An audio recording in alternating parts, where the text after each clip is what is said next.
पहला प्रश्न,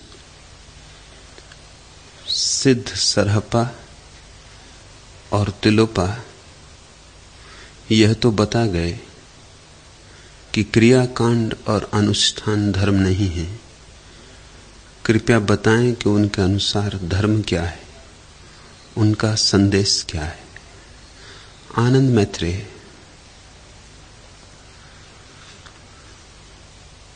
नेति नेति धर्म की खोज का सार सूत्र है। यह भी नहीं, यह भी नहीं, ऐसे परखते परखते जो है वह शेष रह जाता है। उसे कहने की कोई आवश्यकता नहीं होती। निषेध सम्यक धर्म की खोज का उपाय है।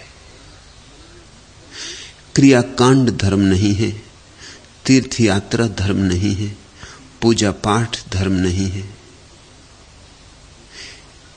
स्वभावतः प्रश्न उठता है कि क्या धर्म नहीं, यह तो बता दिया, फिर धर्म क्या है? शास्त्र धर्म नहीं है, सिद्धांत धर्म नहीं है,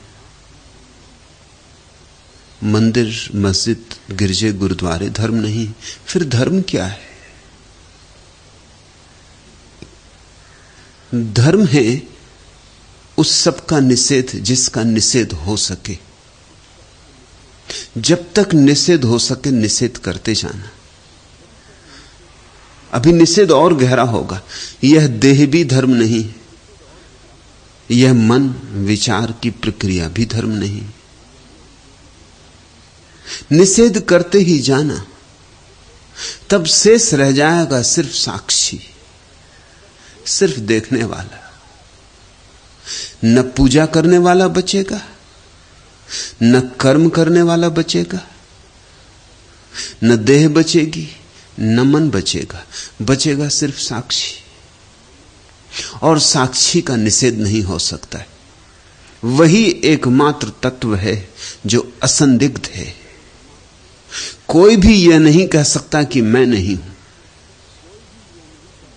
क्योंकि ऐसा कहना तो विरोधाभास होगा। जैसे तुम किसी आदमी के द्वार पर दस्तक दो और आदमी भीतर से कहे कि मैं घर पर नहीं, तो क्या अर्थ होगा? उसकी ये घोषणा कि मैं घर पर नहीं हूं उसके होने का सबूत होगी। वह कह सकता है मेरी पत्नी घर पर नहीं, मेरा बेटा घर पे नहीं, और सबका निषेध कर सकता है, सिर्फ अपना निषेध नहीं कर सकता है।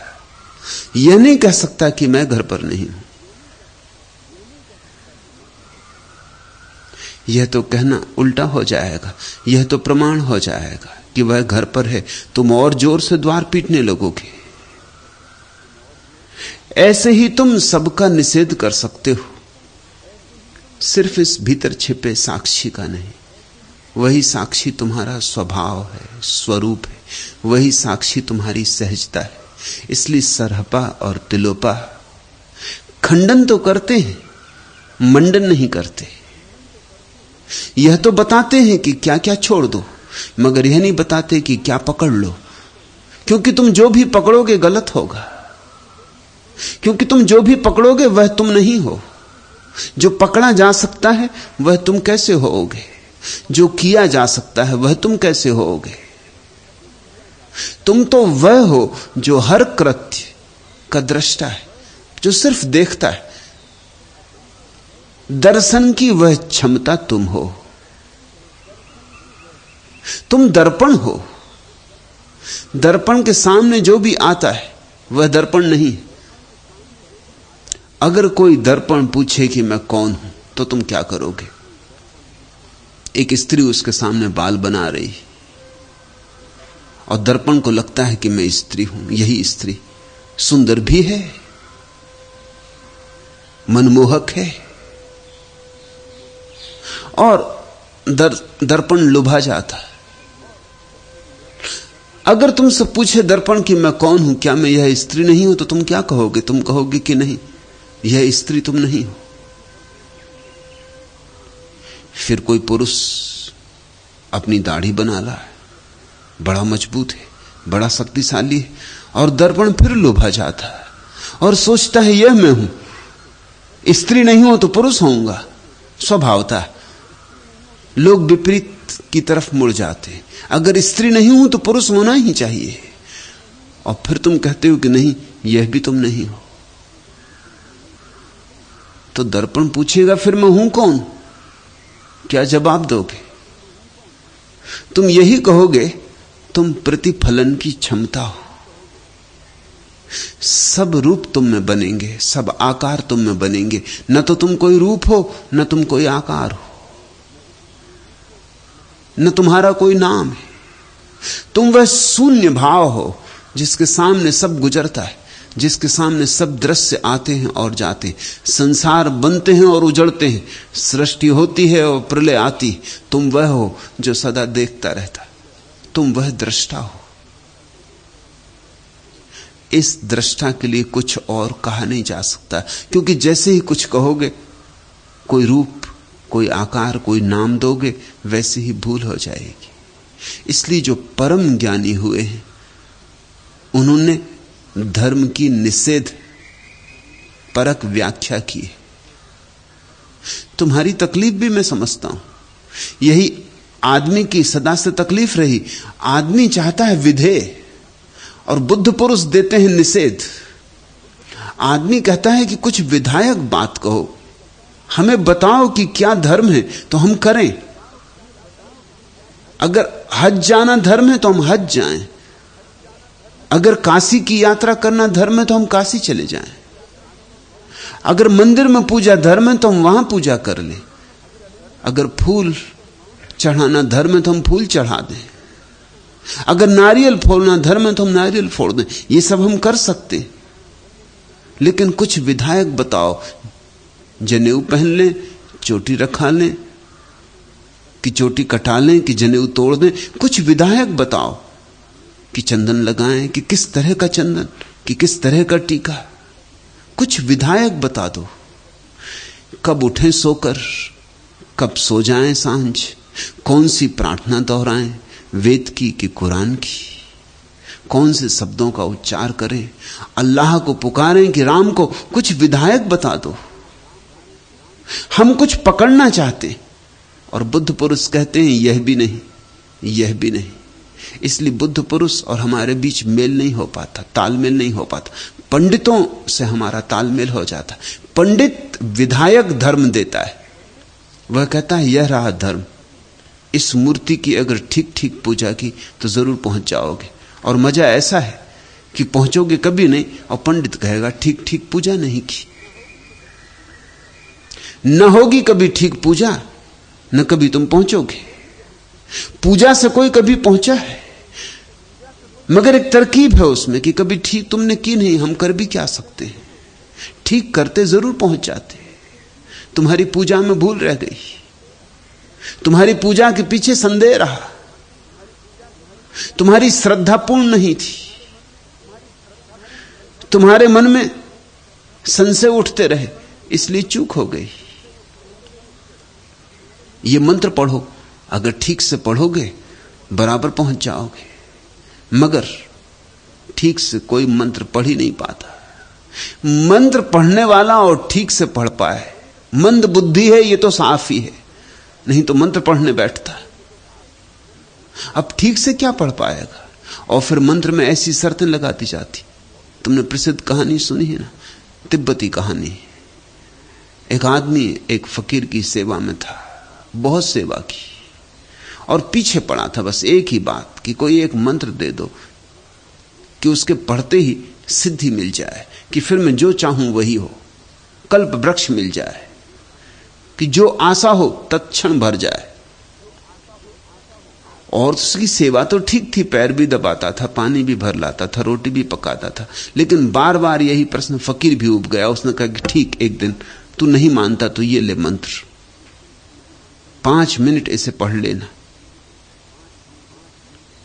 सिद्धि हो जाएगी, फिर तुझे जो चाहिए वो मिल जाएगा। इसी के लिए तो वह आदमी 3 साल से सेवा कर रहा था। सेवा भी लोग मेवा पाने के लिए ही करते। अब मेवा मिल गया तो छोड़ा फकीर को, तो भागा अपने घर की तरफ। जब वो सीढ़ियां उतर रहा था मंदिर की, तो उस फकीर ने कहा, सुन भाई, एक बात मैं भूल ही गया, जब तू 5 मिनट तक मंत्र का पाठ करे तो याद रखना बंदर की याद ना आए। उस आदमी ने कहा, तुम भी क्या फिजूल की बातें कर रहे हो, बंदर की याद मुझे जिंदगी भर नहीं आई, अब क्यों आएगी। मगर बस घर भी नहीं पहुंच पाया, रास्ते में ही बंदर की याद आने लगी। उसने झिड़का भी अपने को कि मैं ये क्या कर रहा हूं, मगर बंदर थे कि बढ़ते ही चले गए, कि बंदर थे कि झांकने लगे उसके भीतर, कि खिलखिला के हंसने लगे, कि मुंह बनाने लगे। वो तो बहुत घबराया कि अगर यही शर्त थी इस मंत्र की, तो इस नासमझ फकीर ने बताई ही क्यों, चुप रह जाता। अभी दुनिया का कोई जानवर नहीं आ रहा, मगर ये बंदर। घर पहुंचा, नहाया धोया, लेकिन कुछ सार नहीं। बंदर है कि पीछे आते जा रहे हैं, कतारें लग पड़ ले बंदरों के, नहीं हो पाया। सुबह तक एक बात साफ हो गई कि अब ये जिंदगी भर भी कोशिश करे तो बंदरों से छुटकारा नहीं, क्योंकि बंदर रात में बढ़ते ही चले गए। सुबह जाके मंत्र लौटा दिया फकीर को और कहा कि आप भी खूब हो, 3 साल मुझे परेशान किया, 3 साल के बाद ये दिया भी तो ये शर्त लगा दी, अगर यही शर्त थी तो चुप रह जाते, तो मैं पक्का तुम्हें भरोसा दिलाता हूं कि बंदर की मुझे याद ना आती। फकीर ने कहा, मैं भी क्या कर सकता हूं, शर्त तो बतानी ही होगी, बिना शर्त के मंत्र करोगे तो मंत्र से सिद्धि नहीं मिलेगी। हर मंत्र के पीछे शर्त है, तुम्हें चाहे पता हो चाहे ना पता हो, चाहे तुम्हें साफ साफ कहा गया हो या छुप छुप के इशारा किया गया हो, हर मंत्र के पीछे शर्त है, श्रद्धा पूर्ण होनी चाहिए। जिस आदमी की श्रद्धा पूर्ण है वो मंत्र पढ़ेगा, जिसकी श्रद्धा पूर्ण है वह तो भगवत्ता को उपलब्ध हो जाएगा श्रद्धा की पूर्णता में। जिसके सब संदेह गिर गए उसे बचा क्या पाने को, निसंदिग्ध चित्त की दशा मिल गई, वही तो भगवत्ता है। अब जिसकी श्रद्धा पूर्ण नहीं है वही तो मंत्र पढ़ेगा, और मंत्र सिद्ध होते नहीं बिना श्रद्धा पूर्ण होने के। ये गणित देखते हो, जिसके भीतर पूजा का भाव जगा है वह पूजा नहीं करता, भाव काफी है, भाव के सुमन काफी है। जिसके भीतर पूजा का भाव नहीं है वही मंदिर में जाके घंटियां बजाता है, पानी छिड़कता है, फूल चढ़ाता है, धूप दीप जलाता है। पूजा का भाव नहीं है इसलिए पूजा का अभिनय करता है, यह अभिनय है। और तुम चाहते हो कि तुम्हें कुछ बता दिया जाए कि धर्म क्या है, विधायक कि क्या करें, कैसा भोजन करें, कैसे कपड़े पहने, कैसे उठें, कैसे बैठें, सीधा साफ हमें नियम दे दिए जाएं। नियम तो तुम्हें दिए गए बहुत बार, और जब भी नियम दिए गए देने वाले बेईमान थे, लेने वाले बेईमान थे। नियमों से कुछ हल नहीं हुआ, पृथ्वी वैसी की वैसी अधार्मिक, नियमों की कोई कमी है, सब तरफ नियमों का पालन किया जा रहा है, लेकिन कहीं भी धर्म का सूरज उगता दिखाई नहीं पड़ता, क्षितिज पर लाली नहीं दिखाई पड़ती। आदमी क्या, आकाश बिल्कुल अंधेरे से भरा है, एक तारा भी नहीं चमकता, और इतने धर्म और इतने विधायक नियम और पंडित उनका विस्तार किए चले जाते। तुम्हें कितनी आज्ञाएं दी गई हैं, कितने आदेश दिए गए, और ऐसा भी नहीं कि तुमने पूरे नहीं किए। जितना तुमसे बन सकता था, जितना मानवीय क्षमता में था, मंत्र तो उस आदमी ने रात भर पढ़ा और खूब स्नान कर करके, बार बार स्नान कर करके पढ़ा, लेकिन कुछ जो मानवीय क्षमता में नहीं, वो बंदर को कैसे भूले। जिसे तुम भुलाना चाहते हो उसे भुलाया नहीं जा सकता, क्योंकि भुलाने की कोशिश में और याद आता है। जितना भुलाओगे उतना याद आएगा, जितना याद आएगा उतना भुलाना मुश्किल हो जाएगा, जितना याद आएगा उतना भुलाना चाहोगे, और जितना भुलाना चाहोगे उतना याद आएगा। तुम उलझ गए एक द्वंद्व में। इस द्वंद्व के बाहर अब तुम कभी ना हो पाओगे। लेकिन पंडित तुम्हारी तृप्ति कर देते। तुम सस्ता धर्म मांगते हो, पंडित तुम्हें सस्ता धर्म दे देता है। विधायक धर्म सस्ता धर्म होता है। उसमें बहुत सीधी साफ बातें होती, पानी छान के पी लेना, एकादशी का व्रत कर लेना, मंदिर चले जाना, पूजा कर लेना, रमजान आए तो रमजान के दिन में उपवास कर लेना। कुछ सीधे सादी बातें होती जो कोई भी कर ले, जिनमें कुछ बहुत अर्थ नहीं है, जिनका धर्म से कुछ लेना देना नहीं। लेकिन बुद्ध पुरुष हमेशा निषेधात्मक धर्म देते। नेति नेति उसका स्वभाव होता, स्वरूप होता, न यह न वह। चलो काटते, करते चलो निषेध। उस जगह आ जाओ जहां निषेध करने को कुछ ना बचे। काटते चलो, उस जगह आ जाओ जहां काटने को कुछ ना बचे। फिर जो बच रहा अनकटा, जिसको ना शस्त्र छेद सकते हैं और ना आग जला सकती है, जिसको इंकार भी करना चाहो तो इंकार करने का कोई उपाय नहीं, उसका एक बार स्वाद मिल जाए, उस साक्षी की जरा सी प्रतीति हो जाए कि उग गया धर्म का सूर्य, कि हो गई सुबह, कि कट गई रात लंबी जन्मों जन्मों पुरानी, कि गया सब अंधेरा, कि मिटी मृत्यु, कि बरसा अमृत। सरहपा और तिलोपा क्रियाकांड और अनुष्ठान को धर्म नहीं कहते। तुम पूछते हो कृपया बताएं कि उनके अनुसार धर्म क्या है। वैसा चैतन्य जिसमें न कोई क्रियाकांड है, न कोई अनुष्ठान है, न कोई विचार है, न कोई धारणा है, न कोई सिद्धांत है, न कोई शास्त्र है। वैसा दर्पण जिसमें कोई प्रतिछवि नहीं बन रही, न स्त्री की, न पुरुष की, न वृक्षों की, न पशुओं की, न पक्षियों की। कोरा दर्पण, कोरा कागज, कोरा चित्त, वह कोरापन धर्म है। उस कोरेपन का नाम ध्यान है।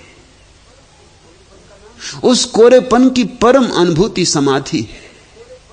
और जिसने उस कोरेपन को जाना, उसने परमात्मा को जान लिया। और ऐसा नहीं कि परमात्मा बाहर खड़ा हुआ मिलेगा, विषय की तरह नहीं, अपने अंतरतम की तरह। उसी साक्षी का दूसरा नाम परमात्मा है। जिस दिन तुमने अपने भीतर छिपे साक्षी को जान लिया, तुमने सबके भीतर छिपे साक्षी को जान लिया। तुमने इस जगत के भीतर छिपे हुए चैतन्य का मूल स्रोत पकड़ लिया। तुम जगत के केंद्र पर आ गए। कर्ता अलग अलग हैं, साक्षी एक है। दृश्य अनेक हैं, दृष्टा एक है।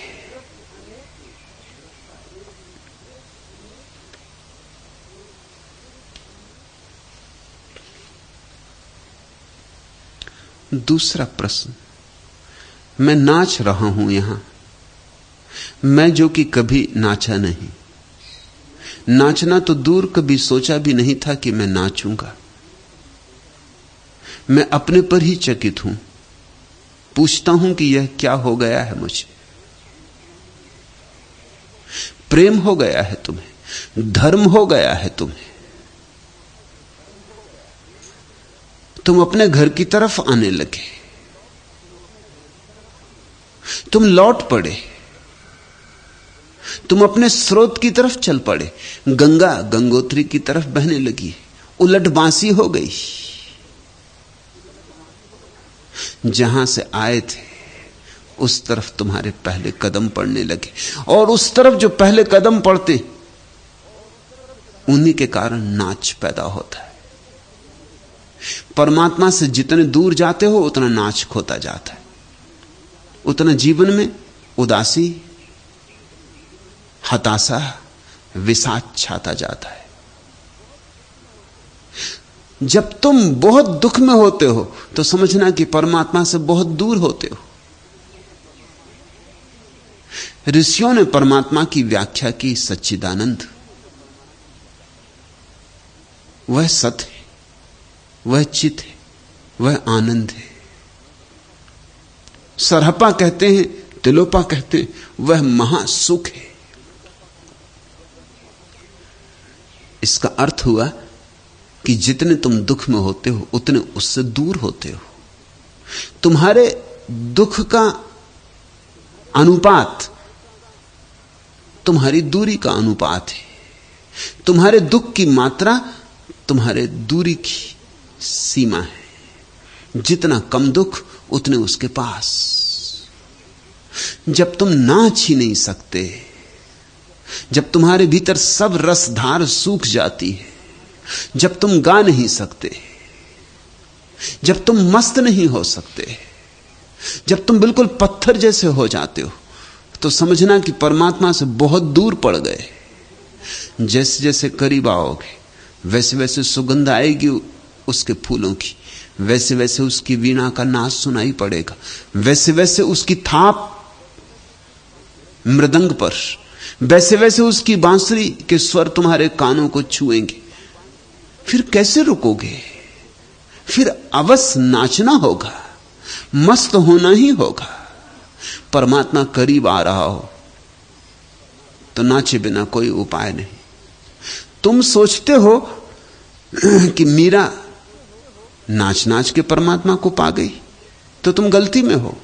मीरा जैसे जैसे परमात्मा को पाती गई वैसे वैसे नाच बढ़ता गया।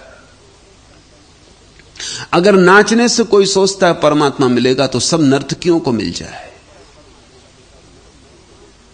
लेकिन परमात्मा मिलने से जरूर नाच पैदा होता है। यही तुम्हें बेस समझ में लेना होगा। अगर तुमने सोचा नाचने से परमात्मा मिलता है तो नाचना क्रियाकांड हो जाएगा। नाचना नहीं, मटकना होगा।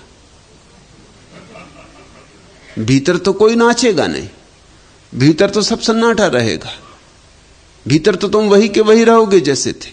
शरीर को मटका लोगे, हिला डुला लोगे। एक तरह का व्यायाम होगा। व्यायाम का जितना लाभ हो उतना मिलेगा,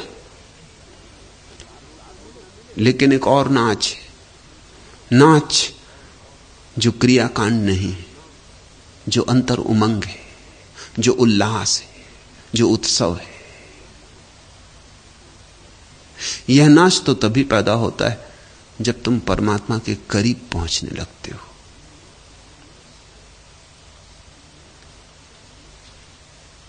तुम कहते हो मैं नाच रहा हूं यहां, धन्यभागी हो तुम। नाचो, कंजूसी मत करना, कृपणता मत कर जाना। लोग हर चीज में कृपण हो गए, हर चीज में संभाल संभाल के चलते, हर चीज में नियंत्रण रखते।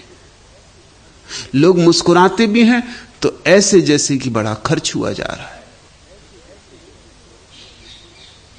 लोग प्रसन्न भी होते हैं तो बहुत सोच विचार के। प्रसन्न होने में कुछ खर्च नहीं होता, कुछ खोता नहीं। प्रेम करने में कुछ खर्च नहीं होता, कुछ खोता नहीं। मिलता है बहुत, पाया जाता है बहुत। मगर लोग ऐसे कृपण हो गए कि न मुस्कुरा सकते, न नाच सकते हैं, न गा सकते। और लोगों का कसूर नहीं, यही उन्हें सिखाया गया है। सदियों सदियों का संस्कार यही है कि धर्म यानी गंभीर बात, अति गंभीर। इसलिए तुम्हारे साधु सन्यासी बिल्कुल गंभीर मालूम होते,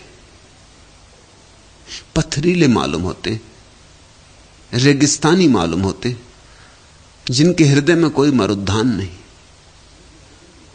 जिनके हृदय में कोई झरना नहीं बहता जीवन के रस का। ये चारों तरफ जगत नाच रहा है, तुम देखते हो हर चीज वर्तुलाकार नाच रही। ये रास चल रहा है। जिस पृथ्वी पे तुम बैठे हो ये भी भागी जा रही, बड़ी त्वरा से नाची जा रही। ये थिर नहीं है, ये नृत्य में है। ये सूरज का चक्कर लगा रहे, इसका नाच सूरज के पास चल रहा है, सूरज इसका प्रेमी, सूरज इसका कृष्ण है, ये गोपी है। और ऐसे ही चांद भी नाच रहा है। चांद पहले तो पृथ्वी का चक्कर मार रहा है, फिर पृथ्वी के साथ सूरज का चक्कर मार रहा है। ऐसे ही और ग्रह उपग्रह नाच रहे हैं, ऐसे ही सारे तारे नाच रहे हैं, अनंत अनंत तारों का ये महोत्सव तुम देखते हो। यहां हर चीज नाच रही, बड़ी से बड़ी चीज। सूरज भी किसी और महासूरी के इर्द गिर्द नाच रहा है। वैज्ञानिक उसकी खोज में लगे कि वो महासूरी कहां है, जिसके केंद्र को मानकर हमारा सूर्य नाच रहा है। जरूर नाच तो रहा है, इसलिए कोई केंद्र भी होगा। जब कोई नाचेगा तो केंद्र भी बनेगा, परिधि होगी तो केंद्र भी होगा। वो सूरज की खोज चल रही, बहुत दूर होगा, हो सकता है वही इस अस्तित्व का केंद्र हो, या कौन जाने वह भी किसी और केंद्र के पास नाचता हो। कतारों पर कतारें हैं, बीच में कृष्ण है, फिर गोपियों की एक कतार, फिर दूसरी कतार, फिर तीसरी कतार, कतारों पर कतारें, दीप मालिकाओं पर दीप मालिकाएं। तुम कृष्ण शब्द का अर्थ समझते हो? कृष्ण का अर्थ होता है जो आकृष्ट करे। कृष्ण शब्द का वही अर्थ होता है जो ग्रेविटेशन का होता है, आकर्षण, कर्षण। कृष्ण, कृष्ण शब्द का अर्थ होता है जो केंद्र है सारे आकर्षण का, जिसके आसपास सब नाच चल रहा है। जैसे ही तुम नाचोगे कि चाहे कृष्ण कितने ही फासले पर हो, वह तुम्हारा केंद्र बन गया।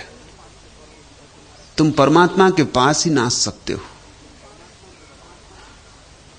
किसी भी कारण से नाचो, परमात्मा का एक झोंका तुम्हारी जिंदगी में आ जाएगा। किसी स्त्री के प्रेम में पड़ के नाचे हो, वो भी परमात्मा का ही झोंका है। ये आई हवा की एक लहर। तुम्हारे घर बेटा पैदा हुआ है और तुम नाच उठे हो, आई उसी की एक लहर। तुम्हारे बगीचे में फूल खिला है गुलाब का और तुम नाच उठे हो, आई उसी की खबर।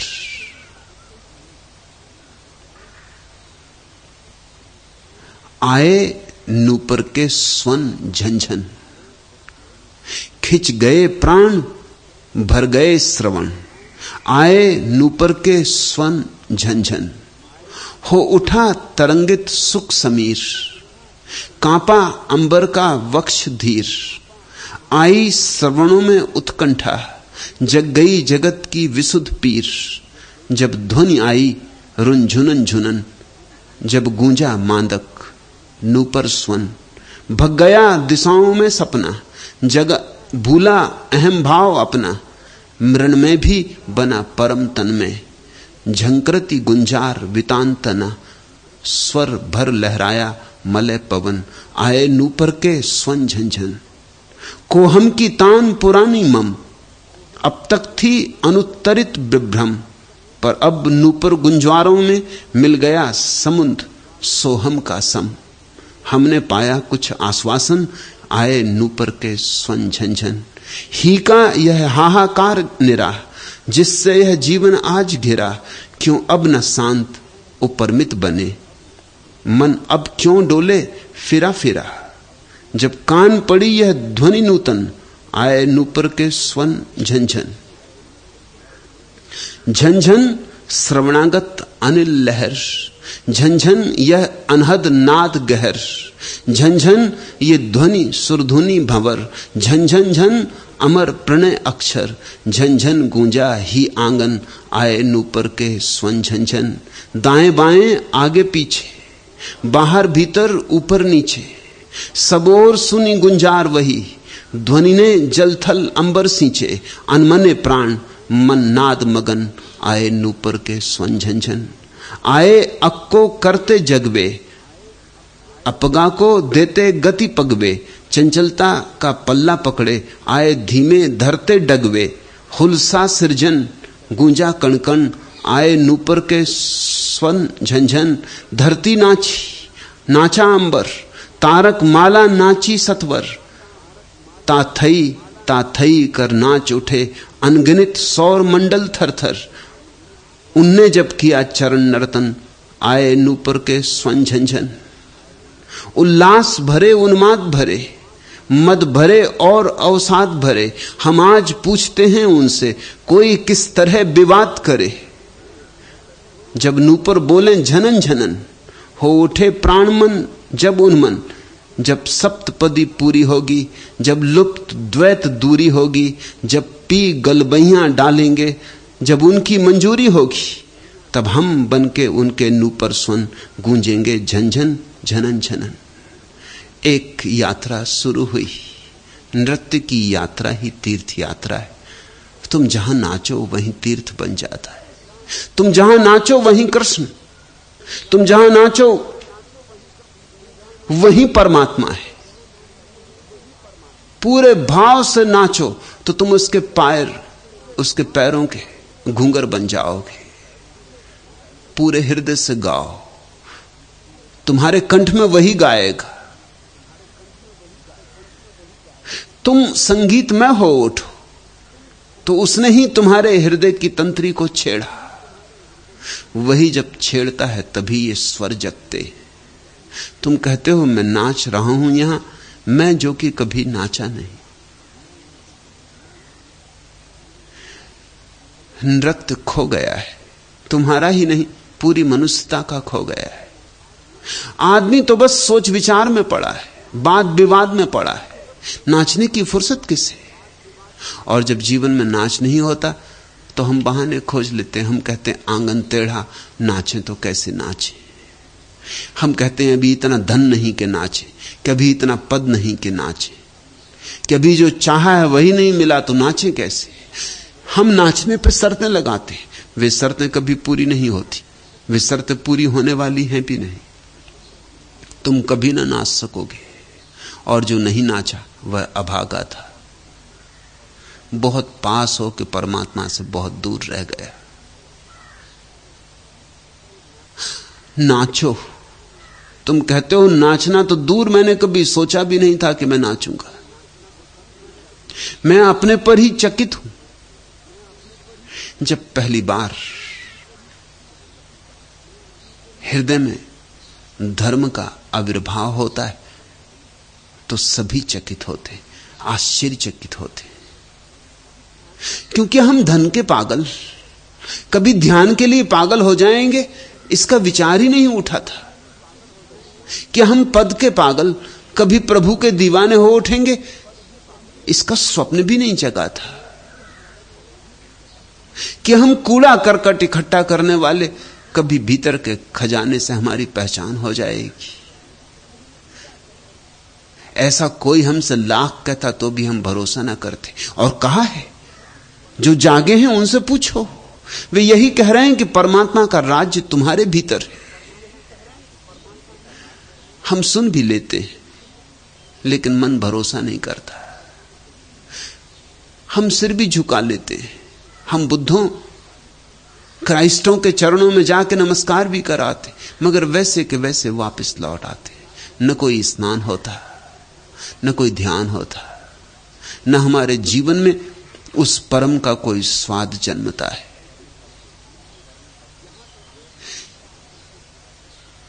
यहां तो एक जीता जागता हुआ धर्म पैदा हो रहा है, नाचता हुआ धर्म, हंसता हुआ धर्म।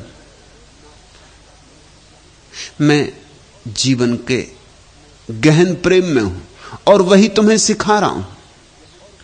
मैं जीवन विरोधी नहीं हूं, मैं तुम्हें जीवन का त्याग नहीं सिखा रहा हूं, जीवन को कैसे भोगा जाए यही सिखा रहा हूं। यही तो अड़चन है पंडित पुरोहितों को, क्योंकि वो समझते हैं मैं भोगी हूं। ठीक ही समझते, क्योंकि मेरी धारणा है कि परमात्मा महाभोगी है। परमात्मा भोग रहा है इन वृक्षों की हरियाली, इन चांद तारों के प्रकाश को। परमात्मा बड़ा वैभवशाली है, सारा वैभव उसका, इसलिए तो हम उसे ईश्वर कहते हैं। ईश्वर का अर्थ है जिसका सारा ऐश्वर्य है। परमात्मा त्यागी नहीं है, भूल के भी मत सोचना कि परमात्मा तुम्हें मिलेगा तो लंगोटी लगाया होगा।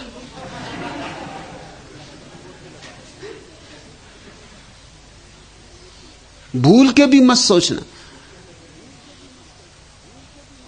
यह तो हो सकता है कि फूलों का हार उसने पहना हो, लंगोटी से कोई संबंध नहीं जुड़ता उसका। यह तो हो सकता है कि चांद तारों का हार उसने पहना हो, कि सूरज उसके मुकुट में जड़े हो, कि उसके हाथ में बांसुरी हो और अनाहत का नाद हो रहा हो।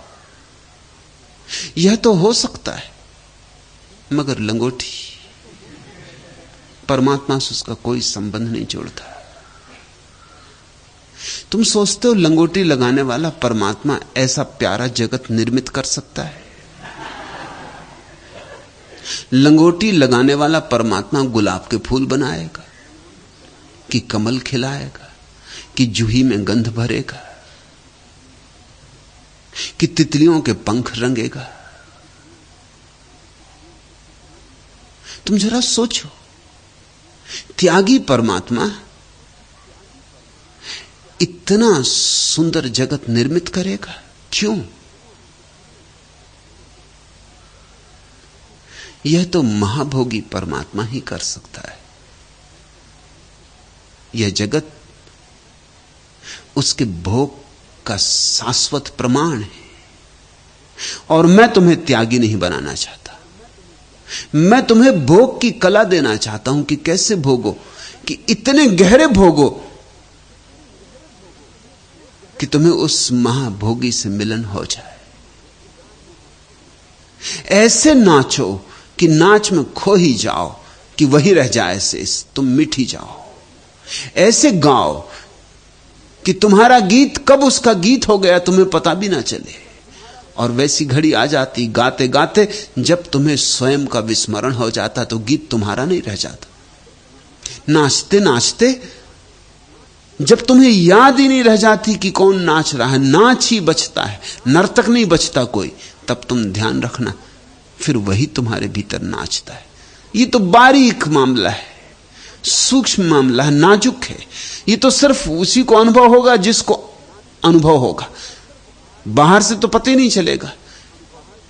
बाहर से तो तुम मीरा में और नर्तकी में क्या भेद कर पाओगे? यह भी हो सकता है कि नर्तकी ज्यादा अच्छा नाचे, ज्यादा प्रशिक्षित हो। मीरा के नाच में हो सकता है थोड़ा अनगढ़पन हो, थोड़ी अल्हड़ता हो, होनी ही चाहिए। इतने मस्त लोग कहां नियम की फिक्र करेंगे? कोई पैरों की गिनती थोड़ी करेगी मीरा, कि कहीं पैर भूल चूक का तो नहीं पड़ रहा है। मीरा तो मस्ती में नाचेगी, तो कुछ भूल चूक भी हो सकती है। नर्तकी बिल्कुल गणित से नाचेगी, भूल चूक नहीं होगी। बाहर से तो शायद तुम्हें नर्तकी के नृत्य में ही ज्यादा कला मालूम पड़े, मगर भीतर नर्तकी मौजूद है, हिसाब किताब बिठा के नाच रही। उसकी नजर तुम्हारे नोटों पे लगी है, उसके नाच में हेतु है और उसके नाच में अहंकार की तृप्ति है। मीरा को पता ही नहीं, लोक लाज छोड़, उसे पता ही नहीं कि कब उसका आंचल सरक गया है। बीच बाजार में नाच रही, लोग क्या कहेंगे? होश कहां है? ये मैं का भाव कहां है? भीतर कोई नहीं है अब। तो जब मीरा नाचती है तो जानना कि कृष्ण नाचते हैं। जब भक्त नाचते हैं तो जानना कि भगवान नाचते हैं। मगर ये तो भीतर के स्वाद का भेद है। ये तुम नाचोगे तो पता चलेगा, तुम्हें पता चलता रहेगा। एक घड़ी आएगी, एक घड़ी आएगी जब तक तुम रहोगे, और फिर अचानक तुम नहीं हो। और जहां से तुम नहीं हो वहीं से नृत्य धार्मिक हुआ, वहीं से नृत्य ध्यान हुआ। नाचो, सोचो मत, विचारो मत, और चकित होने की घड़ियां घटेंगी, और आश्चर्य तुम्हारी प्रतीक्षा करते हैं।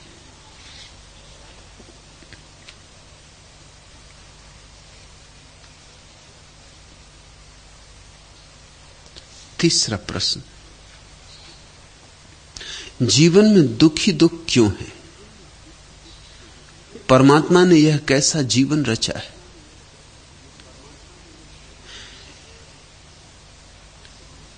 जीवन दुख ही दुख नहीं है, यह तुमसे किसने कहा? हां, यहां दुख भी है, लेकिन दुख केवल भूमिकाएं हैं सुख की। जैसे फूल के पास कांटे लगे, वे सुरक्षाएं हैं फूल की। कांटे फूलों के दुश्मन नहीं हैं, उनके रक्षक हैं, पहरेदार हैं।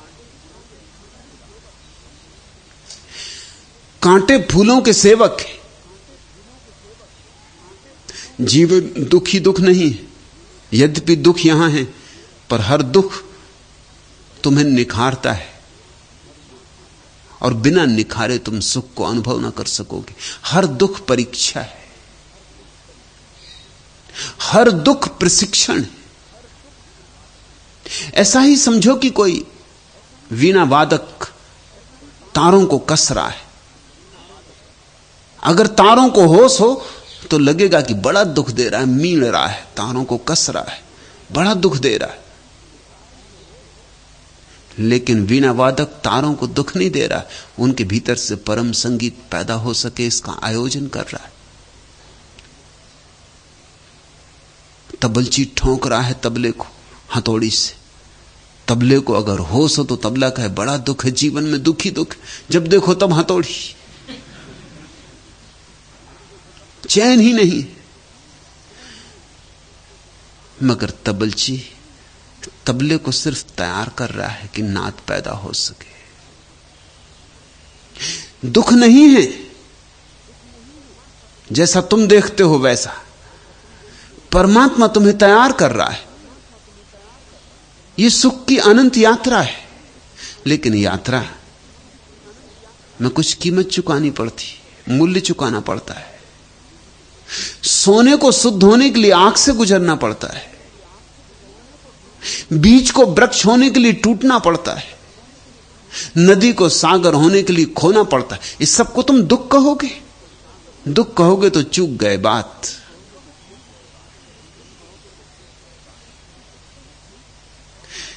यह कोई भी दुख नहीं, ऐसा जो जानता है वही जानता है।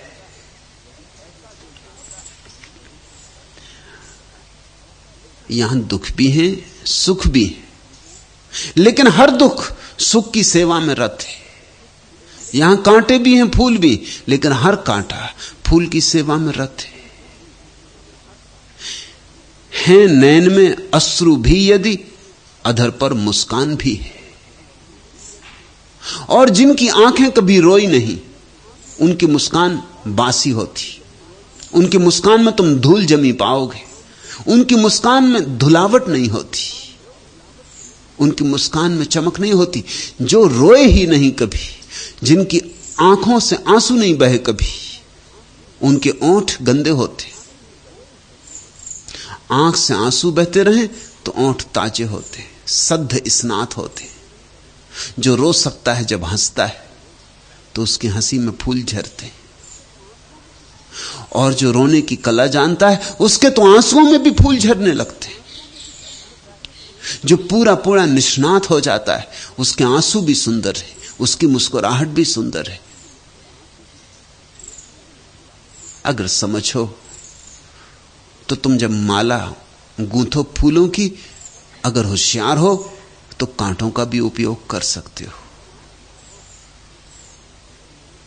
देखने की आंख चाहिए। अब तुम देखते हो नए युग में गुलाब से भी ज्यादा आदृत कैक्टस हो गया है। देखने की आंख चाहिए। लोगों ने घरों में गुलाब नहीं लगा रखे, लोगों ने घरों में कैक्टस रख छोड़े। कैक्टस आज से 300 साल पहले या 200 साल पहले दुनिया में अगर कोई घर में अपने कैक्टस रखता तो लोग उसको पागल समझते कि तुम्हारा दिमाग खराब हो गया है। ये धतूरे का पेड़ कहां भीतर लिए आ रहे, ये जहर है, इसका कांटा किसी को गड़ जाएगा, मौत हो जाएगी। लोग इस तरह के कैक्टस के झाड़ तो खेतों की बागुड़ में लगाते थे सिर्फ ताकि जानवर ना घुस जाएं, कोई चोरी खेत से ना कर ले जाए। इनको कोई घर में लाता था? लेकिन मनुष्य की संवेदनशीलता विकसित होती गई, परिष्कार हुआ है। अब कैक्टस में भी एक सौंदर्य है, और निश्चित सौंदर्य है। अब दिखाई पड़ना शुरू हुआ कैक्टस का सौंदर्य। ऐसी ही घटना घटती है, आंख वाले को दुख में भी सौंदर्य दिखाई पड़ने लगता है, सुख दिखाई पड़ने लगता है नैन में अश्रु भी यदि अधर पर मुस्कान भी है। प्रार्थना बेला पुजारिन क्यों प्रकंपित गात तेरा, है यहां अवहेलना भी पर यहां वरदान भी है नैन में अश्रु भी यदि अधर पर मुस्कान भी है। डगमगाते क्यों चरण मंजिल तुझे करती इशारा, देख इस अनजान पथ की एक चिर पहचान भी है नैन में अश्रु भी यदि अधर पर मुस्कान भी है। अबल है या सबल मानव हृदय युग युग की समस्या, है यहां यदि प्राप्ति आशा तो यहां प्रतिदान भी है नैन में अश्रु यदि, है नैन में अश्रु भी यदि अधर पर मुस्कान भी है। आंसुओं की लहरियों पर हास का सरसिज खिला है हृदय में करुण क्रंदन पर स्वरों में गान भी है नैन में अश्रु भी यदि अधर पर मुस्कान भी है। थोड़ा जागो, थोड़ा खोजो। किसने तुमसे कहा कि जीवन में दुख ही दुख है? ये तुम्हारे तथाकथित त्यागी तपस्वी, ये तुम्हें इसी तरह के व्यर्थ बातें कहते रहे, जीवन में दुख ही दुख है, कांटे ही कांटे हैं, सब बुरा ही बुरा है, त्यागो, भागो, छोड़ो। लेकिन ख्याल रखना, जो जीवन को त्यागता है, जीवन को छोड़ता है, उसने परमात्मा का अपमान किया है। वह नास्तिक है, वह आस्तिक नहीं। क्यों मैं ऐसा कह रहा हूं? खूब सोच के ऐसा कह रहा हूं। अगर तुम चित्रकार को प्रेम करते हो तो उसके चित्र का त्याग कैसे करोगे? और अगर तुम मूर्तिकार को प्रेम करते हो तो उसकी मूर्ति को त्याग कैसे करोगे? और अगर तुमने संगीतज्ञ को चाहा है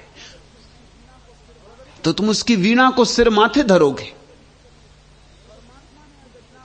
परमात्मा ने अगर यह सृष्टि की है तो तुम इसका त्याग कैसे करोगे? इसके त्याग में तो परमात्मा के प्रति शिकायत है, इसके त्याग में तो यह घोषणा है कि यह तूने क्या बनाया। इसके त्याग में तो इस बात की घोषणा है कि तुझसे अच्छा तो हम जानते हैं कि कैसा जगत होना चाहिए था, हम बना लेते तुझसे अच्छा। ये तूने क्या बनाया? ये कैसा दुखी दुख भर दिया है। नहीं, दुखी दुख नहीं है, दुख पृष्ठभूमि है सुख की। और जैसे रात में ही तारे दिखाई पड़ते, दिन में भी तारे होते हैं आकाश में, कहीं भाग नहीं गए, कोई दिन में संन्यास नहीं ले लेते तारे। दिन में भी आकाश तारों से भरा, लेकिन दिखाई नहीं पड़ते क्योंकि पृष्ठभूमि नहीं, अंधेरे की पृष्ठभूमि चाहिए। इसलिए जितनी अंधेरी रात होती उतने तारे चमकते।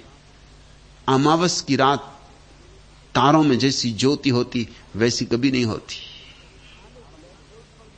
काले ब्लैक बोर्ड पर लिखते हैं ना हम सफेद खड़िया से, सफेद दीवार पर लिखो, कुछ दिखाई ना पड़ेगा, लिखावट भी हो जाएगी, कुछ दिखाई ना पड़ेगा। ब्लैक बोर्ड पर लिखना पड़ता है तब कुछ दिखाई पड़ता है। पृष्ठभूमि चाहिए, दुख सुख की पृष्ठभूमि है, कांटे फूलों की पृष्ठभूमि है, आंसू मुस्कुराहटों की पृष्ठभूमि है। और तुम पृष्ठभूमि को छोड़ दोगे तो तुम्हारा जीवन बिल्कुल नीरस हो जाएगा, अस्त व्यस्त हो जाएगा, तुम्हारे जीवन की सारी आधारशिला गिर जाएगी। मगर त्यागी तपस्वी यही सिखाता रहा है कि भागो। वह तुम्हें उंगलियां गड़ा गड़ा के दिखाता रहा, तुम्हारी आंख में उंगलियां डाल डाल के दिखाता रहा कि ये दुख, ये दुख, ये दुख। वो दुखों की गिनती करवाता रहा है। किसी ने तुम्हें सुखों की गिनती नहीं करवाई अब तक। और मैं तुमसे कहता हूं ऐसा कोई दुख ही नहीं है जो सुख का आयोजन न कर रहा हो। हर दुख सुख के लिए पृष्ठभूमि है, सुख के तारों के लिए अमावस की रात है। इसे जानना मैं जीवन की कला मानता हूं। तब ये सारा जगत अपूर्व सौंदर्य से भरा हुआ मालूम होगा, और उस अपूर्व सौंदर्य में ही परमात्मा की पहली झलक मिलती है। ख्याल रखो, जिस जीवन में चुनौतियां नहीं है दुख की, वह जीवन नपुंसक हो जाता है। जिस जीवन में बड़े प्रश्न नहीं जगते, उस जीवन में बड़ा चैतन्य पैदा नहीं होता। वह जीवन का पथ है सूना जिसमें कांटों के तार नहीं। वह मानव का मानस सूना जिसमें उठते उद्गार नहीं। है धूल पिंड वह मानव और जिसमें यदि दहकी आग नहीं। वह जीवन का संगीत शून्य जिसमें करुणा का राग नहीं। वे कांच खंड सी आंखें हैं जिनमें आंसू की धार नहीं। वह है पशुओं का सा जीवन जिसमें असीम का प्यार नहीं। वह निद्रा क्या है, जड़ता है जिसमें स्वप्निल संसार नहीं। वह विजय हर्ष क्या विजय पर्व जिसने देखी यह हार नहीं। उस सत्य प्रेम में सिद्धि कहां जिसमें वियोग का स्वाद नहीं। वह जीवन क्या बस मौत कहो जिसमें पीड़ा अवसाद नहीं। उस जीवन में आनंद कहां जिस पर नैराश्य प्रहार नहीं। यदि सूने अधरों के पट पर आहों की बंधनवार नहीं। यदि सही न पीर प्रतीक्षा की, उस पाने में कुछ सार नहीं। जिसको न व्यथा के नैन मिले, वह देख सका संसार नहीं।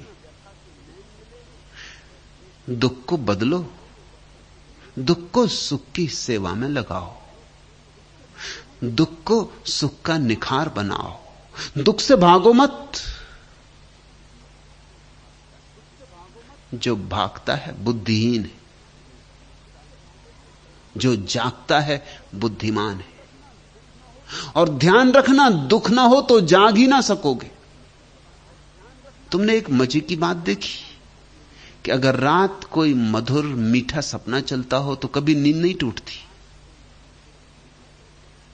जैसे तुम सम्राट हो गए, सोने के महल हैं, सुंदर स्त्रियां हैं,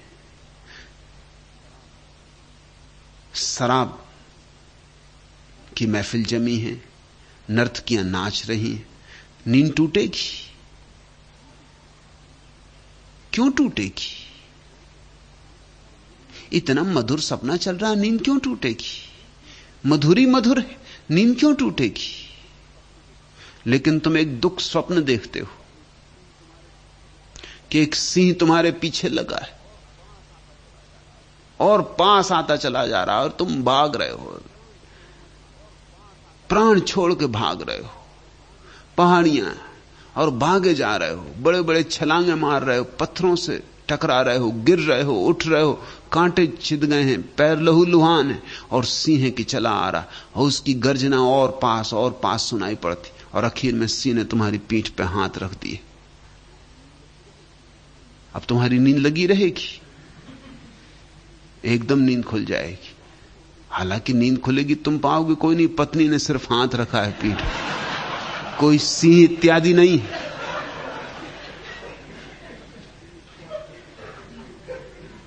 सिर्फ पत्नी है, वो नींद में भी चिंतित रहती कहीं भाग भूख तो नहीं गए, हाथ रखे हुए कि कोई गलत सपना तो नहीं देख रहे हो।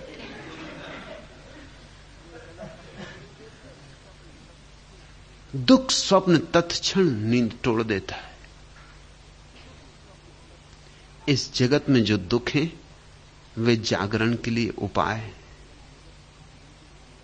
ये जगत बिल्कुल सोया हुआ होता अगर यहां दुख ना होते। जरा सोचो, दुख ना होता तो इस जगत में बुद्ध ना होते। बुद्धत्व हुआ इसलिए कि इस जगत में दुख है। दुख है तो आदमी ने विचार किया, सोचा, ध्यान किया। दुख है तो आदमी ने खोज की, अन्वेषण किया। दुख है तो कांटे चुभे, कांटे चुभे तो फूलों की तलाश शुरू हुई। मृत्यु है इसलिए अमृत की खोज शुरू होती। तो तुम मृत्यु को दुश्मन न समझो। बुद्ध की कथा तो तुमने सुनी। राह पर, रथ पर बैठे हुए उन्होंने देखा एक बीमार बूढ़ा और पूछा सारथी से इसे क्या हो गया। तब तक उन्होंने कोई बीमार और बूढ़ा नहीं देखा था। उनके पिता ने ऐसी व्यवस्था की थी, क्योंकि जब वे पैदा हुए थे तो जोशियों ने कहा था कि इन्हें थोड़े संभाल के रखना, या तो यह बच्चा चक्रवर्ती सम्राट होगा और या फिर महाबुद्ध होगा। कौन बाप अपने बेटे को देखना चाहता है कि वो बुद्ध हो जाए? चक्रवर्ती सम्राट सभी बाप चाहते हैं कि हमारे बेटे हो जाए। तो बाप ने कहा कि ये तो बड़ी खतरनाक बात तुमने कह दी। मैं कैसे रोकूं मेरे बेटे को कि वो बुद्ध ना हो पाए, चक्रवर्ती सम्राट ही हो। तो समझदारों ने सलाह दी कि इसे कभी बुढ़ापे का पता ना चले, बीमारी का पता ना चले, मुर्दा ऐसे कभी दिखाई ना पड़े। अभी सोचते हो, उन्होंने जो सलाह दी एक अर्थ में बड़ी महत्वपूर्ण सलाह दी। उन्होंने कहा यही चीजें हैं जिनकी चोट पड़ती और जिनकी चोट में आदमी जाग जाता है। इस पे चोट ही मत पड़ने देना, इसको सुलाए रखो, इसे सुख के सपनों में सुला दो। तो बुद्ध के पिता ने महल बनवा दिए, अलग अलग ऋतुओं के लिए अलग अलग महल, और हर महल में ऐसा इंतजाम किया कि सुंदरतम स्त्रियां राज्य की इकट्ठी कर दी। सौंदर्य ही सौंदर्य दिखाई पड़े, मीठा ही मीठा सब। आज्ञा थी मालियों को कि वृक्षों में पत्ते कुम्हलाएं, इसके पहले अलग कर दिए जाएं कि कहीं वृक्षों के पत्तों को कुम्हलाया देखकर, सूखा देखकर बुद्ध के मन में यह सवाल ना उठ जाए कि कहीं जीवन भी तो इसी तरह कुम्हला ना जाएगा। उनकी बगिया से फूल रात में सब अलग कर दिए जाते थे जो सूखने के करीब होते। बुद्ध ने कभी सूखा फूल नहीं देखा था। कोई बूढ़ा महल में प्रवेश नहीं कर सकता था, और बुद्ध को कभी जब राजधानी में निकलना होता तो रास्ते खाली कर दिए जाते थे कि रास्तों पर कोई बूढ़ा ना हो, कोई बीमार ना हो, कोई कुरूप ना हो, कोई अपंग ना हो, कोई मुर्दे की खबर ही बुद्ध को ना मिले। बुद्ध जब तक जवान हो गए उन्हें पता ही ना था कि मौत होती। तो स्वभाव था जब पहली दफा उन्होंने बूढ़े को देखा तो वो चौंके। सारथी ने कहा कि इसे कुछ हो नहीं गया, कुछ खास बात नहीं हो गई, सभी इसी तरह बूढ़े हो जाते। बुद्ध ने तत्क्षण पूछा क्या मैं भी बूढ़ा हो जाऊंगा? और सारथी ने कहा कि होना ही पड़ेगा, कोई अपवाद नहीं। और तब बुद्ध ने देखा एक मुर्दा। उन्होंने पूछा इसे क्या हो गया? लोग क्यों इसे बांधकर कंधों पर उठाए लिए जाते? सारथी ने कहा यह आदमी मर गया, यह बुढ़ापे के आगे का कदम। मर गया? मरना यानी क्या? बुद्ध को पहली दफे मृत्यु का आभास हुआ, और बुद्ध ने पूछा क्या मैं भी मर जाऊंगा? क्या एक दिन मुझे भी लोग इसी तरह बांध के कंधे पर रख के ले जाएंगे? फिर क्या करते? सारथी ने कहा फिर जला देते, और तो कोई उपयोग नहीं। तो मुझे भी एक दिन जला देंगे? और बुद्ध ने कहा कि तब लौटा लो रथ को वापस। वे जा रहे थे युवक महोत्सव का उद्घाटन करने, उनका रथ को वापस लौटा लो। अब न कोई युवक है न कोई महोत्सव है। अब मुझे जीवन की तलाश करने दो। अब मुझे कुछ ऐसे तत्व को खोजने दो जिसकी मृत्यु नहीं होती और जो बूढ़ा नहीं होता। देखते हो, दुख ना होता तो बुद्ध कभी पैदा ना होते। दुख ना होता तो जगत में धर्म होता ही नहीं। जगत में धर्म इसलिए है कि दुख है, और दुख ना होता तो तुम्हें परमात्मा की कभी याद ही ना आती।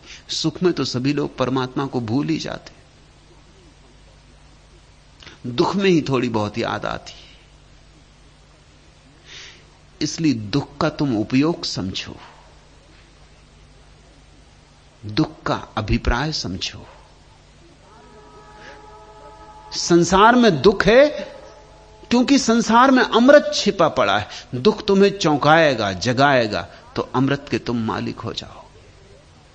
मृत्यु के पीछे अमृत है, दुख के पीछे सुख है। इस जीवन के रसायन को समझो। दुख दुख कह के भाग मत खड़े होना, भाग के कहां जाओगे। दुख दुख कह के सिकुड़ मत जाना, डर मत जाना, भयभीत मत हो जाना। दुख तो चुनौती है। वह जीवन का पथ है सूना जिसमें कांटों के तार नहीं, वह मानव का मानस सूना जिसमें उठते उद्गार नहीं। वे कांच खंड सी आंखें हैं जिनमें आंसू की धार नहीं, वह है पशुओं का सा जीवन जिसमें असीम का प्यार नहीं। मैंने सुना है मुल्ला नसरुद्दीन अपने गांव के महाकंजूस सेठ के पास मस्जिद के लिए कुछ दान मांगने गया। उस सेठ ने कभी किसी को दान दिया ही नहीं था। उसकी यही ख्याति थी कि जीवन में उसने कभी किसी को दान नहीं दिया था। उस पर था बहुत, मगर वो एक से एक तरकीबें निकालता था। एक दफा कुछ लोग दान मांगने गए थे, उन्होंने कहा कि हम अनाथालय के लिए दान मांगते। तो उसने कहा सुनो, मेरी मां 80 साल की बूढ़ी है और भूखों मर रही, मेरा भाई लंगड़ा है, दाने दाने को मोहताज, मेरी पत्नी बीमार पड़ी है, दवा का भी इंतजाम नहीं। जो लोग आए थे दान मांगने वो तो बड़े हैरान हुए। उन्होंने कहा आप इतने कष्ट में, हमें मालूम ही नहीं था।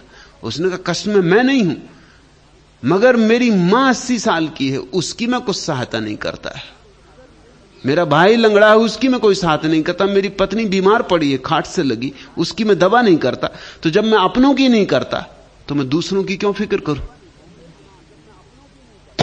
होंगे अनाथ, मेरे घर में ही काफी अनाथ है।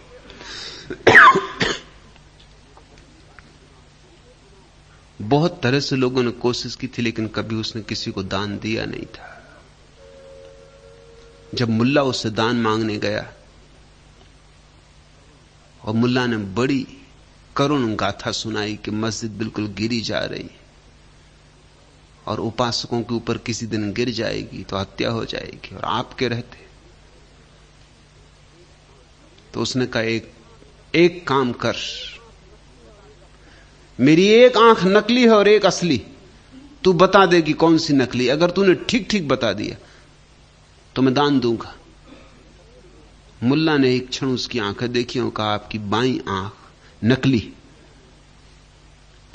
सेठ बहुत चौंका, लगा तूने जाना कैसे। उसने कहा कि जाना इसलिए कि बाईं आंख में थोड़ी दया ममता मालूम होती,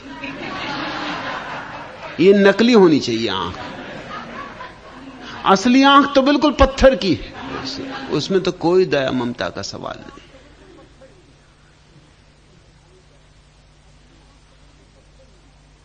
लोग संवेदन शून्य हो जाते, उनकी आंखें पथरीली हो जाती। अगर सुकड़ना शुरू किया तो संवेदना खो जाएगी, और संवेदना प्रार्थना है। तुम अगर धीरे धीरे दुख ही दुख देखकर कठोर होते गए, और कठोर ना होगे तो क्या करोगे। अगर दुख देखोगे तो कठोर हो ही जाओगे, क्योंकि दुख से सुरक्षा कठोरता में। इसलिए तुम्हारे तथाकथित त्यागी तपस्वी कठोर हो जाते, उनके हृदय पत्थर हो जाते, उनके जीवन का काव्य खो जाता है। वे बातें करुणा की भला करते हो और प्रेम की भला चर्चा चलाते हो और ब्रह्म सूत्रों पर प्रवचन देते हो, लेकिन उनके भीतर कहीं कोई झरना नहीं होता आनंद का, रस का, प्रेम का। हो ही नहीं सकता। जीवन में दुख ही दुख है। दुख से बचना है तो आदमी को कठोर होना पड़ेगा। जितने तुम कठोर हो जाओगे उतने ही दुख से बचाव हो जाएगा। जितने तुम सदैव रहोगे, कोमल रहोगे, उतना ही दुख तुम पे हमला करेगा और पीड़ा देगा। दुख से सुरक्षा कठोरता में। इसलिए मैं तुमसे नहीं कहता कि जीवन में दुख ही दुख है, क्योंकि इसका अंतिम परिणाम बहुत संघातक है। अगर जीवन में दुख ही दुख है तो तुम पत्थर हो जाओगे, तुम पाषाण होकर मरोगे। नहीं, जीवन में बहुत सुख भी है। दुख नहीं है ऐसा मैं नहीं कहता, क्योंकि वह तो झूठ होगा, वह तो दूसरी अति हो जाएगी। कोई कहते हैं कि जीवन में सुख है ही नहीं, वो एक अति। मैं तुमसे न कहूंगा कि जीवन में दुख ही नहीं है, दुख है, खूब है, मगर सुख के मुकाबले कुछ भी नहीं। और सारे दुख को सुख की सेवा में नियोजित किया जा सकता है।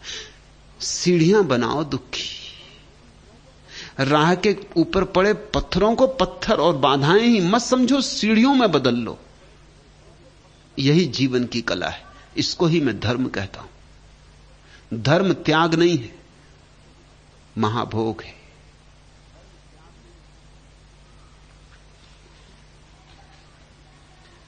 तीसरा प्रश्न,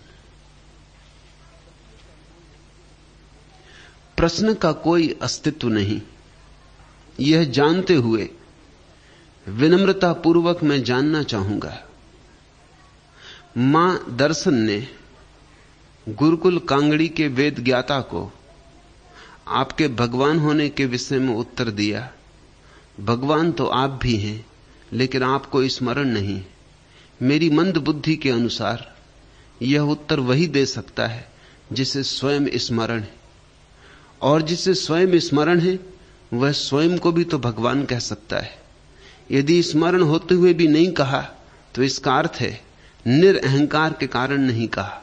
लेकिन तब इस उद्घोषणा से बचा क्यों जाए?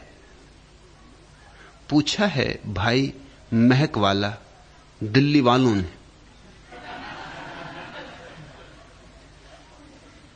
दर्शन भी दिल्ली से है, शायद इसी से अड़चन हुई होगी।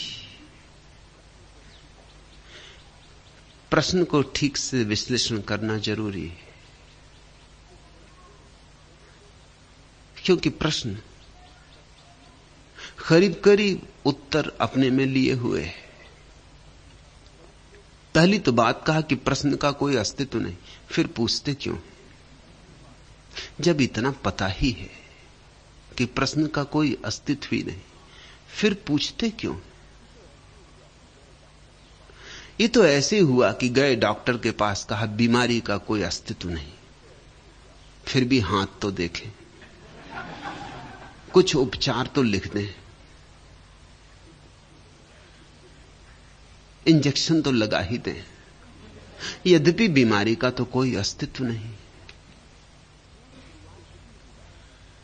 क्यों शुरुआत की इस बात की कि प्रश्न का कोई अस्तित्व नहीं?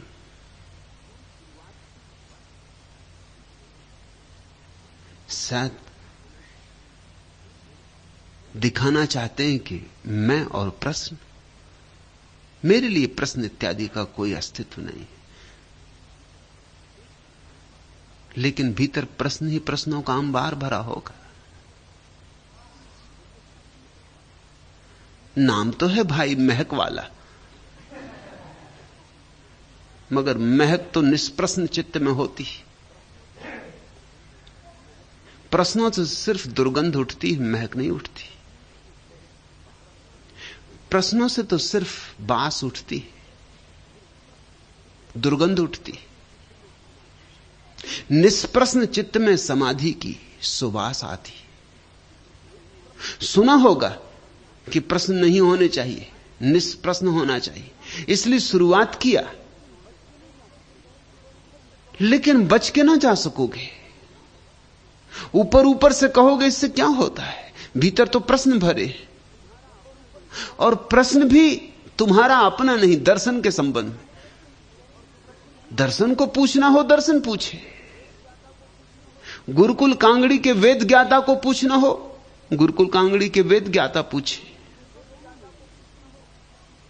तुम तो दोनों नहीं हो, तुम नाहक बीच में क्यों उतर आए? यह प्रश्न तुम्हारा नहीं,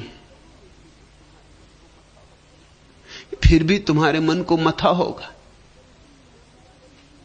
नहीं तो ये पूछते क्यों? पर इतनी ईमानदारी भी नहीं कि साफ कह दो कि मेरे मन में इससे पीड़ा हो रही, इसलिए मुझे पूछना है, ये प्रश्न मुझे परेशान कर रहा है, इसलिए मुझे पूछना। इस देश में इस तरह का पाखंड बहुत फैल गया है। मेरे पास लोग आ जाते, वो कहते हैं ऐसे तो हमें ध्यान हो गया, मगर सोचा कि आपसे भी पूछा है कि ध्यान कैसे करना। ये भी नहीं कह सकते कि हमें ध्यान नहीं हुआ है, ध्यान तो हो ही गया है, समाधि का अनुभव हो रहा है, मगर ऐसे पूछने चले आए। मैं कहता हूं काहे इतनी मेहनत की, नाहक परेशान हुए। जब आपको ध्यान हो ही गया है तो मैं कुछ और न कहूंगा। जब तक आप ये ना कहेंगे कि मुझे ध्यान नहीं हुआ, तब तक मैं क्यों कुछ कहूं, मेरा समय क्यों खराब करते? समाधिस्थ व्यक्तियों को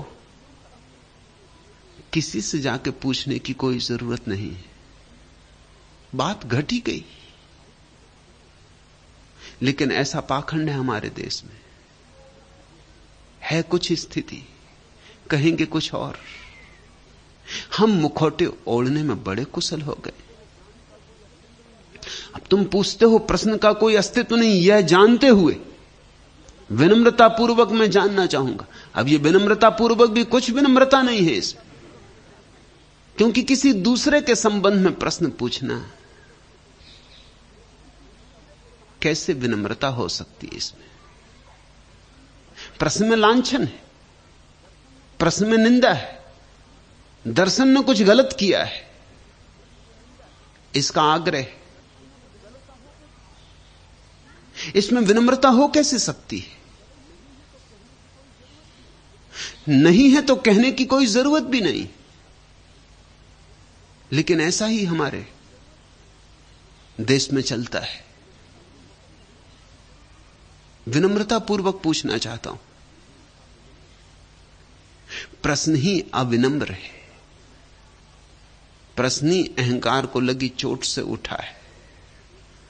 शायद आप भी थोड़े बहुत वेद ज्ञाता होंगे, शायद गुरुकुल कांगड़ी से आपका भी कुछ नाता होगा, शायद चोट आपके ऊपर भी वही है जो गुरुकुल कांगड़ी के वेद ज्ञाता को थी। लेकिन हटा के पूछ रहे हैं, खुद बाहर रह के पूछना चाहते हैं।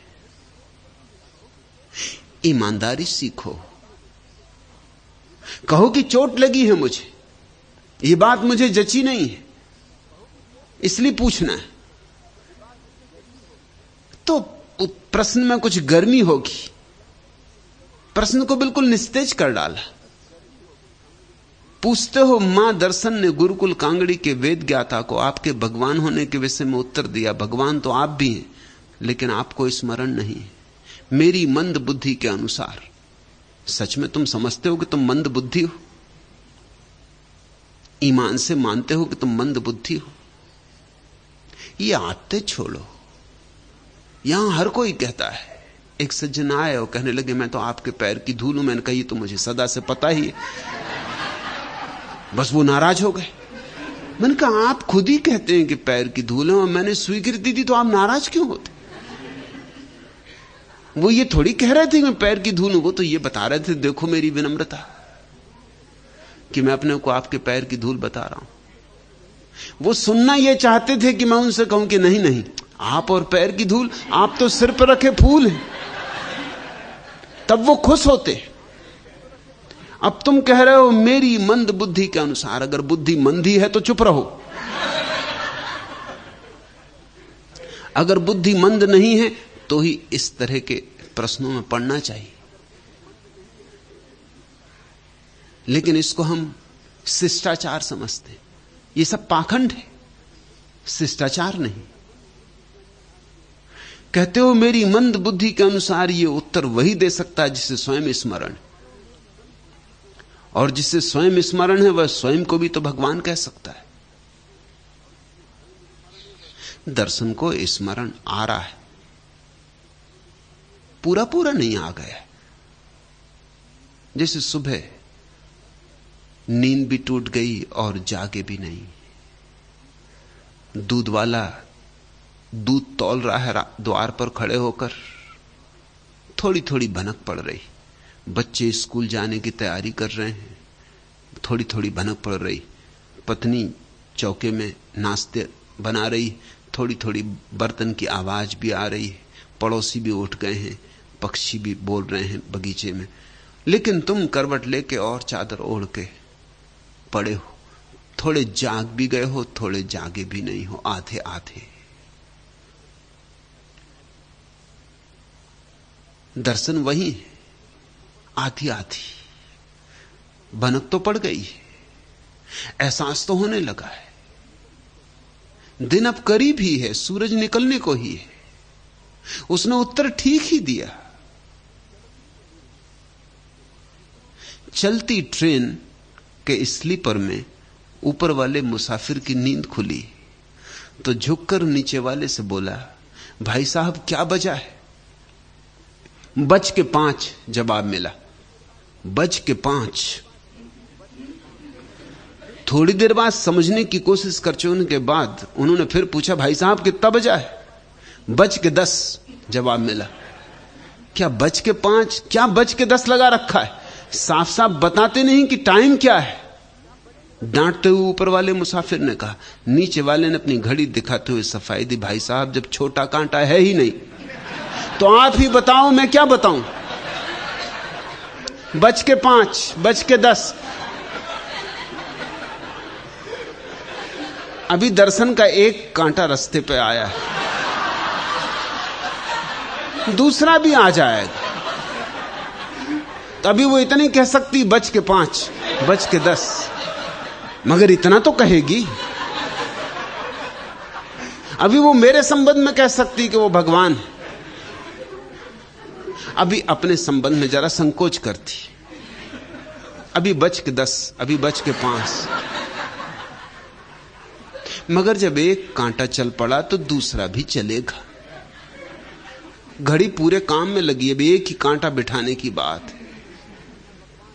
अगली बार तक जब वेद ज्ञाता आएंगे, दर्शन कहेगी मैं भगवान हूं, तुम सुन लेना, या तुम ही पूछ लेना उससे।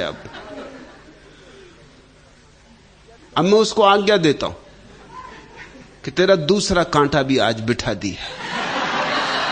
अब तू फिक्र छोड़ के 5:10, 5:05, अब तू सीधा सीधा कह देना कि इतने बज के इतने।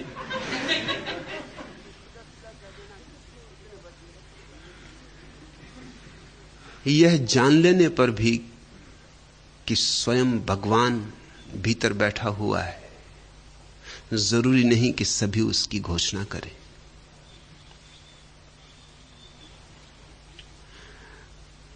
बुद्ध ने सिद्धों के 2 भेद किए हैं। एक को वो कहते हैं अरहत और दूसरे को कहते हैं बोधिसत्व।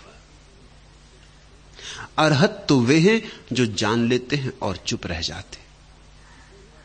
बोधिसत्व वे हैं जो जानते हैं और मकानों की मुंडेर पर चढ़कर सारे जगत को जगाते। अरहत ऐसा समाधिस्थ व्यक्ति है जिसने जान लिया और चुप हो गया, किसी से कहना नहीं। उसका तर्क यह कि कौन समझेगा, कौन पहचानेगा।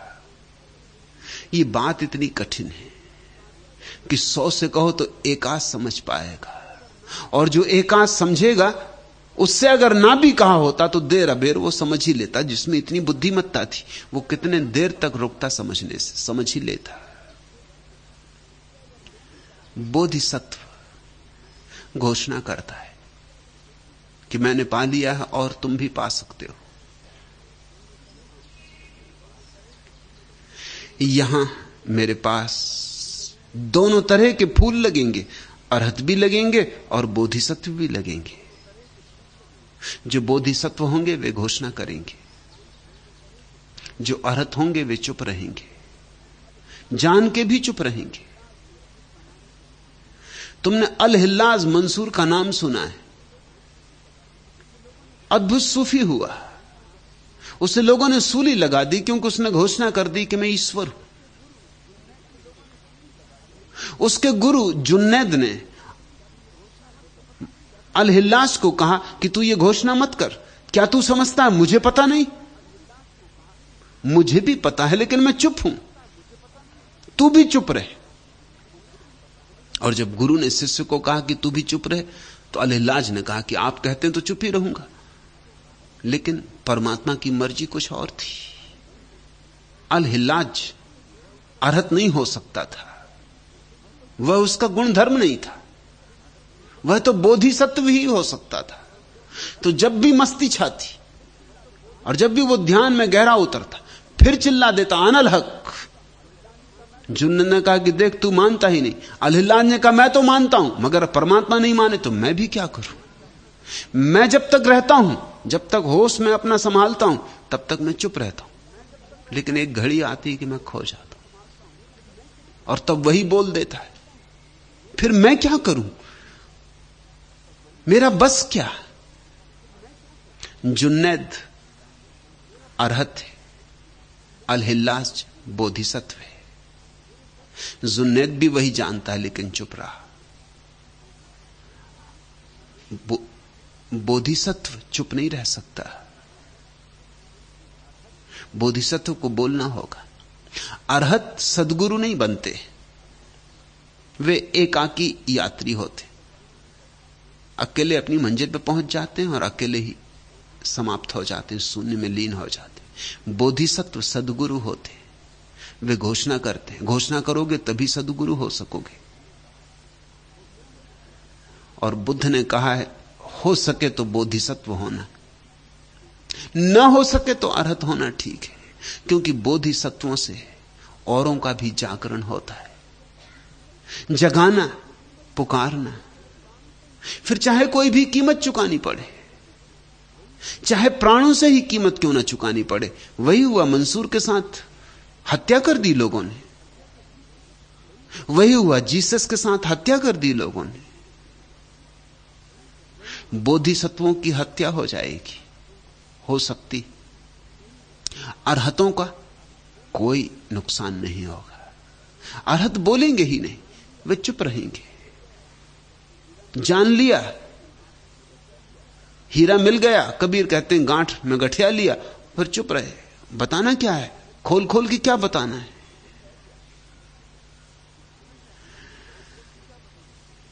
इसलिए यह मत सोचना कि पता होकर अनिवार्यता है घोषणा करने की। पता भी हो तो भी अनिवार्यता की कोई बात नहीं। और ऐसा भी तो जरूरी नहीं कि जो घोषणा करे उसे पता ही हो, क्योंकि ऐसे भी लोग हैं जो बिना पता हुए घोषणा कर रहे हैं। इस जगत में सभी तरह का वैविध्य है, लेकिन इन चिंताओं में ना पड़ो तो अच्छा। कुछ अपनी जिज्ञासाएं उठाओ, कुछ महक तुम में पैदा हो सके ऐसे प्रश्न पूछो, कुछ अपने प्रश्न पूछो, निज के प्रश्न पूछो, तुम्हारी समस्याएं हल हों ऐसी कुछ बात पूछो। ये तो दर्शन को पूछना चाहिए, उसे पूछना है तो पूछ लेगी, लेकिन वह तो कभी पूछती नहीं। अनेक वर्षों से मेरे पास है और मेरे जो बहुत निकट हैं उनमें से एक है, लेकिन कभी उसने कोई प्रश्न पूछा नहीं। कभी कभी मुझे ही उसे उत्तर देना पड़ता है, पूछती नहीं तो देना पड़ता है। उसने कभी मुझे पत्र नहीं लिखा, मैंने उसे पत्र लिखा। फिर पूछना उसकी आदत नहीं है, प्रश्न उठाना उसकी आदत नहीं, चुपचाप पीती है। जो मिल रहा है वो काफी है। मगर तुम क्यों चिंता में पड़ गए? यह प्रश्न तुम्हें क्यों खलबली उठाया? दूसरों की फिक्र छोड़ो, और जब प्रश्न पूछो तो ईमानदारी से पूछो। फिर उसमें शिष्टाचार मत लाओ कि प्रश्न का कोई अस्तित्व नहीं, कि मैं विनम्रता पूर्वक पूछता हूं, यद्यपि प्रश्न है ही नहीं फिर भी पूछता हूं, मैं मंद बुद्धि हूं, मंद बुद्धि के अनुसार पूछता हूं। किसी नगर में एक कवि हैं जो दो उपनामों से लिखते हैं, एक तो ढेंचू और दूसरा राही। एक कवि सम्मेलन में संचालक ने कहा, अब ढेंचू जी अपनी रचना पढ़ेंगे। मैं आज राही उपनाम से पढ़ूंगा। ढेंचू जी ने कहा, गंभीर रचना है। गंभीर रचना होती तो राही के नाम से पढ़ते, हंसी मजाक की होती तो ढेंचू के नाम से। तो उन्होंने कहा, मैं आज राही उपनाम से पढ़ूंगा, गंभीर रचना है। लेकिन जनता में से आवाज आई, क्या फर्क पड़ता है, आवाज तो वही निकलेगी। अब ढेंचू से तो ढेंचू ही ढेंचू निकलेगा, फिर कितनी ही गंभीर रचना हो।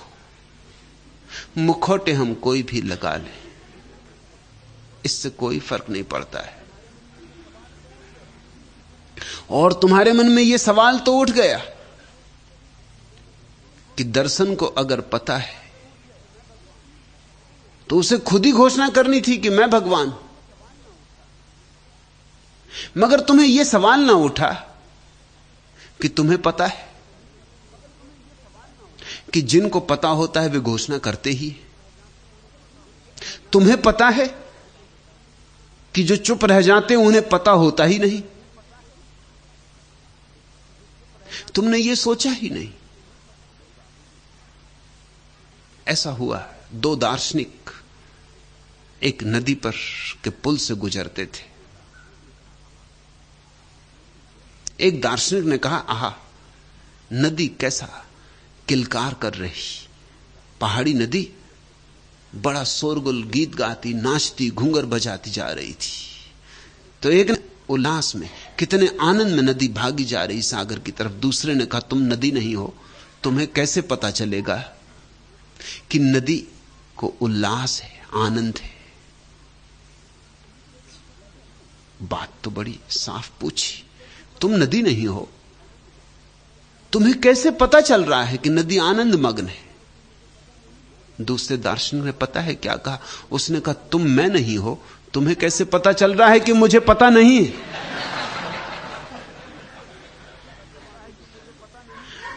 अगर दार्शनिक विवादों में पड़ना हो तो बड़ी मुश्किल है। मालूम है पहले दार्शनिक ने क्या कहा? उसने कहा कि ठीक है, तुम नदी नहीं हो, इतना मुझे साफ है, और यह भी मुझे पता है कि मैं तुम नहीं हूं। लेकिन तुम्हें यह कैसे पता है कि मुझे पता नहीं हो सकता तुम्हारे संबंध? तुम भी तो मैं नहीं हो। अब इस विवाद का क्या अंत होगा? अब इसका कोई अंत नहीं हो सकता। यह तो व्यर्थ की सिरफोड़ होगी, यह तो बाल की खाल निकालनी होगी। गुरुकुल कांगड़ी के भूतपूर्व कुलपति सत्यव्रत आश्रम देखने आए थे। दर्शन उन्हें दिखाने ले गई थी। सत्यव्रत ने उपनिषदों पर बड़ी महत्वपूर्ण किताबें लिखी, मगर किताबें ही होंगी, क्योंकि उपनिषदों की घोषणा यही है, अहम ब्रह्मास्मि। यह तो उनका मूल स्वर है। उनको बेचैनी एक ही रही होगी, परेशानी एक ही रही होगी। तो उन्होंने दर्शन को पूछा कि आप अपने गुरु को भगवान क्यों कहते? तो दर्शन ने कहा, भगवान वे हैं उतने ही जितने आप हैं। उन्हें पता है, उन्हें होश है, आपको होश नहीं। इसी संदर्भ में यह प्रश्न पूछा गया है। दर्शन ने बिल्कुल ठीक ही कहा, इतना ही भेद है बुद्धों में और गैर बुद्धों में, और जरा भी भेद नहीं, बस इतना ही भेद है। एक को होश आ गया, एक को होश नहीं आया, एक सोया है, एक जाग गया।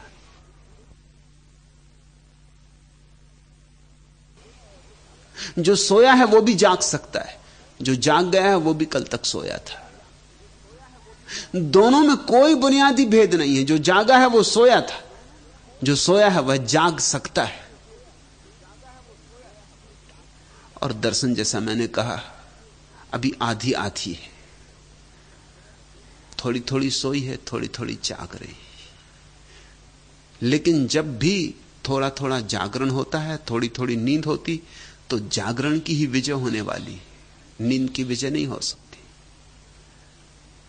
क्योंकि नींद की सत्ता ही क्या है, सामर्थ्य ही क्या है। जागने की एक किरण भी काफी है, गहन से गहन निद्रा को तोड़ जाएगी। छोटा सा दिया भी काफी है, पुराने से पुराने अहंकार को नष्ट कर देता है।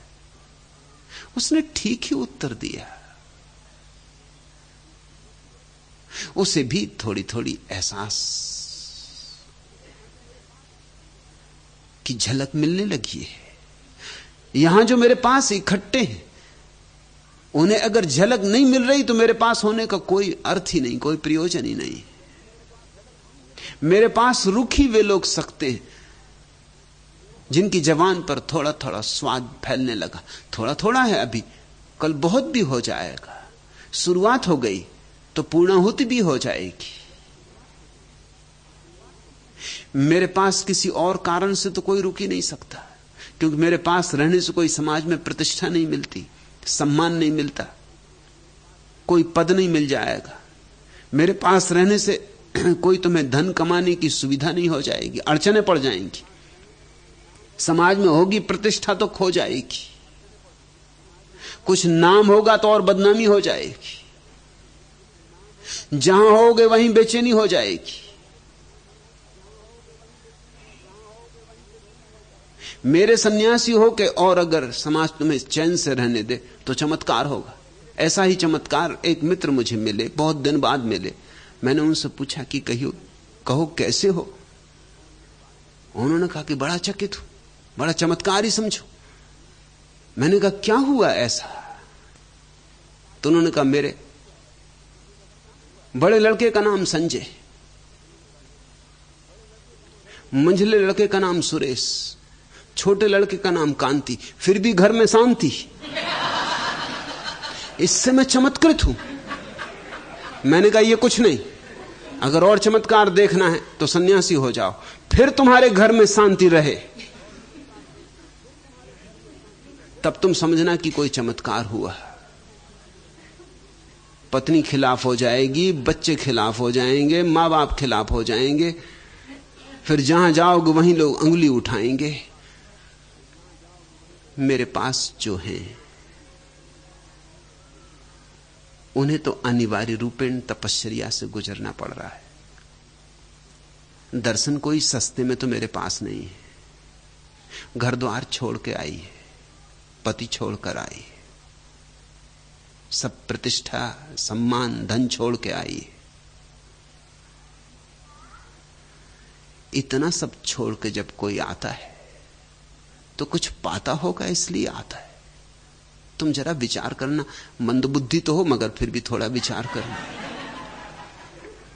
दर्शन ऐसे ही नहीं आ गई है, बहुत कुछ गंवा के आई है और आके मस्त है, प्रसन्न है, आनंदित है। जरा उसके पास बैठना, उसका सत्संग करना। भाई महक वाला दिल्ली, दर्शन का थोड़ा सत्संग करो।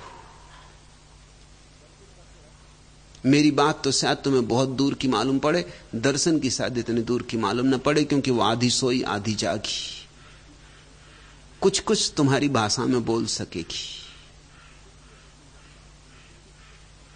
मगर सदा याद रखो, प्रश्न अपने ही संबंध में हो तो अच्छे, दूसरे के संबंध में प्रश्न पूछना बड़ा आसान होता है।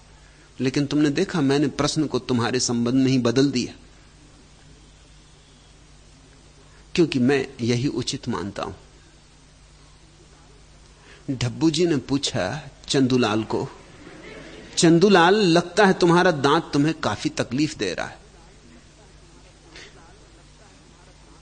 अगर मेरा दांत, डब्बू जी ने कहा, ऐसे परेशान करता तो मैं उसे कप का उखाड़ के फेंक देता। चंदूलाल ने कहा अगर आपका दांत होता तो मैं भी वैसा ही करता। दूसरे का दांत उखाड़ने में क्या दिक्कत है, अपना उखड़वाना मुश्किल हो जाता है। मुझसे जब प्रश्न पूछो तो अपने दांतों के संबंध में पूछना।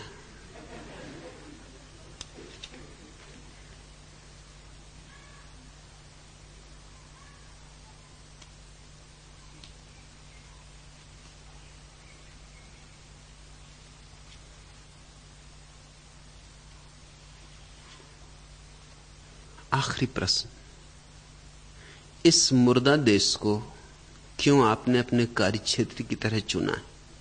इसीलिए मुर्दा है सो जिलाना है। जो जी ही रहे हैं उन्हें क्या जिलाना? बीमार की चिकित्सा करनी होती, स्वस्थ की तो नहीं। यह देश मुर्दा है और सदियों से मुर्दा है, और इसको पुनः प्राण देने, और यह देश मूल्यवान देश है। यह मुर्दा नहीं होना चाहिए। इसका मुर्दा होना महंगा सौदा है।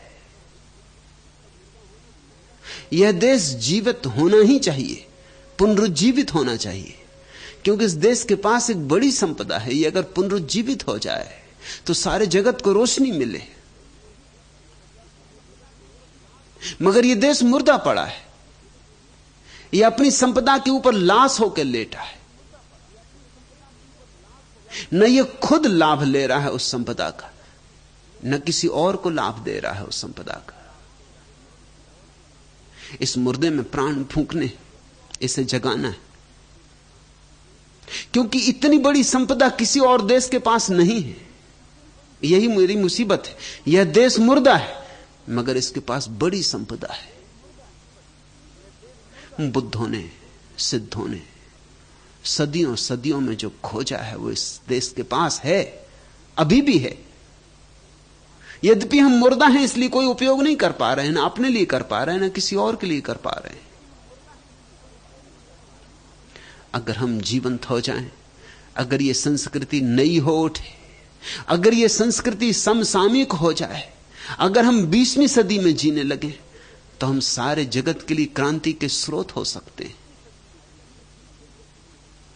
मगर तुम ठीक कहते हो, देश तो बिल्कुल मुर्दा है।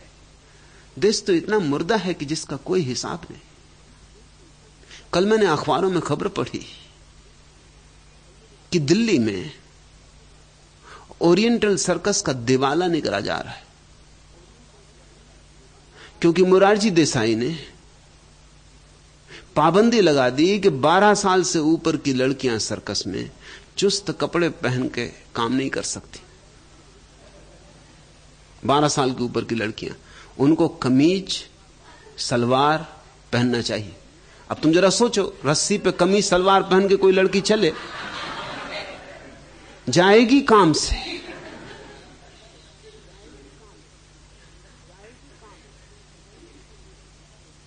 या झूले पर 50 फीट ऊंचाई पर झूले, उल्टी लटके, और सलवार कहीं उलझ जाए, और सलवार ना उलझे ऐसा हो नहीं सकता, और कुर्ती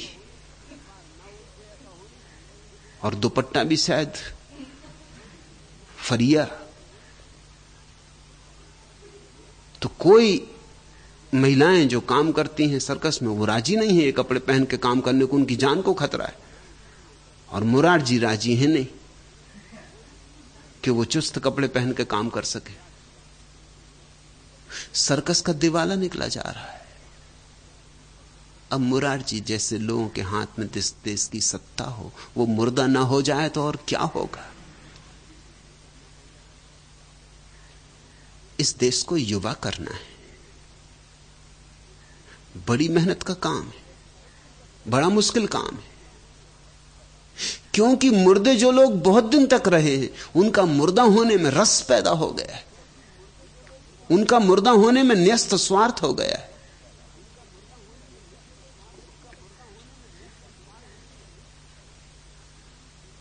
इसलिए तुम पूछते हो। तुम्हारी बात भी मैं समझता हूं, तुम्हारी बात प्रेमपूर्ण है।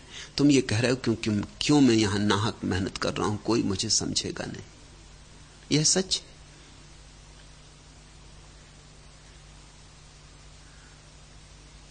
यह असंभव को करने का उपाय है। मेरी बात कोई समझेगा, मेरी बात कोई सुनेगा इस देश में, यह असंभव को करने की चेष्टा है। लेकिन इसलिए मुझे इसमें रस भी है, चुनौती भी है। अरे ओ निर्गुण फागुन मास, मेरे कारागृह के शून्य अजर में मत कर वास। अरे ओ निर्गुण फागुन मास, यहां राग रस रंग कहां है, झांझन मदिर मृदंग कहां है।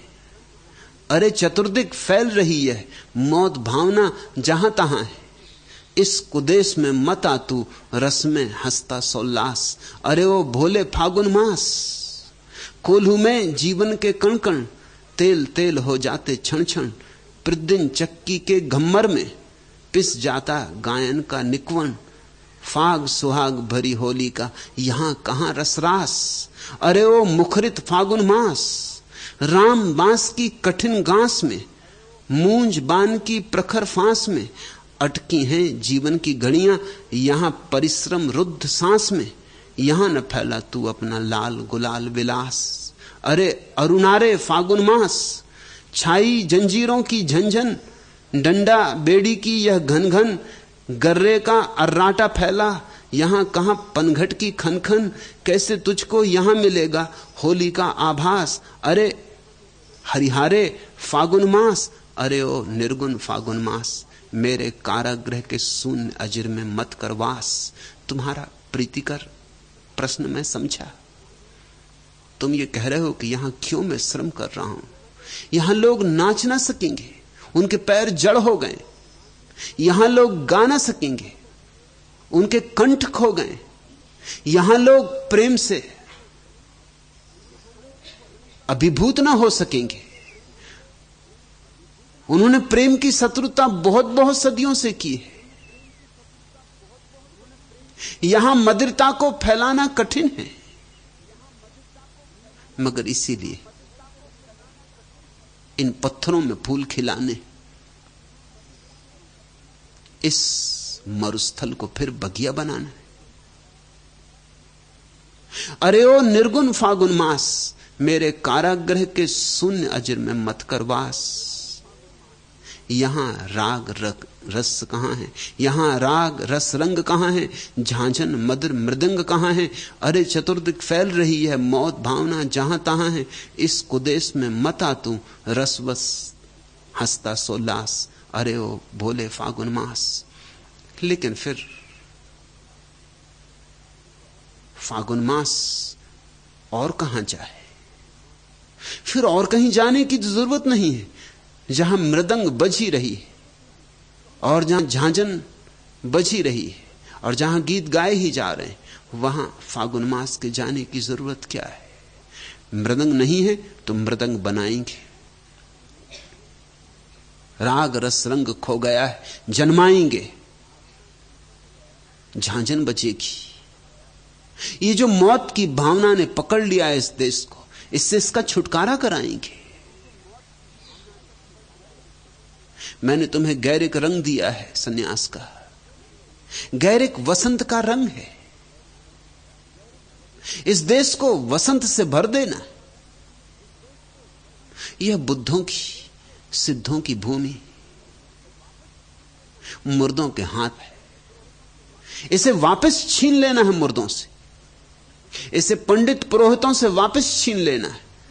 इसे फिर जीते जागते गीत गाते नाचते लोगों के हाथों में दे देना है। यह हो सकता है, कठिन तो बहुत है, मगर कठिन है इसलिए करने योग्य भी है।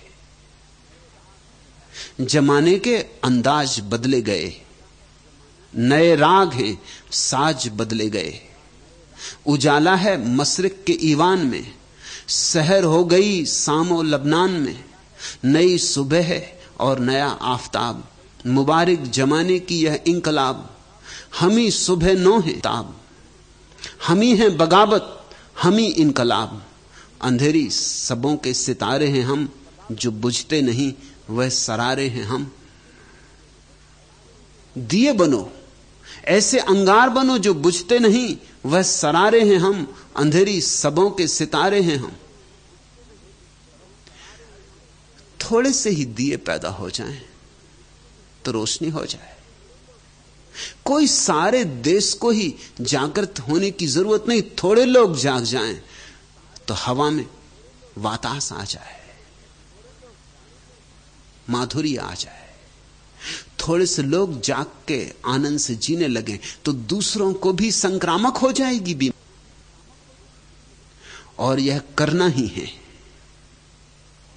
और कोई भी कीमत चुकानी पड़े, यह करना ही है, क्योंकि इस देश के पास इतनी अपार संपदा है।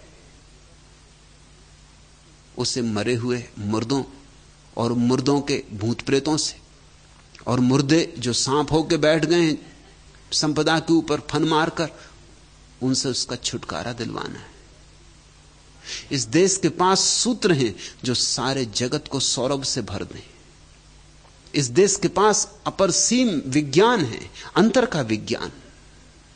पश्चिम ने बाहर के विज्ञान को पैदा कर लिया, आधा काम पश्चिम ने पूरा कर दिया है। भीतर का ज्ञान पूरा कर लिया है, आधा काम हम बहुत पहले पूरा कर चुके। अगर ये दोनों काम मिल जाएं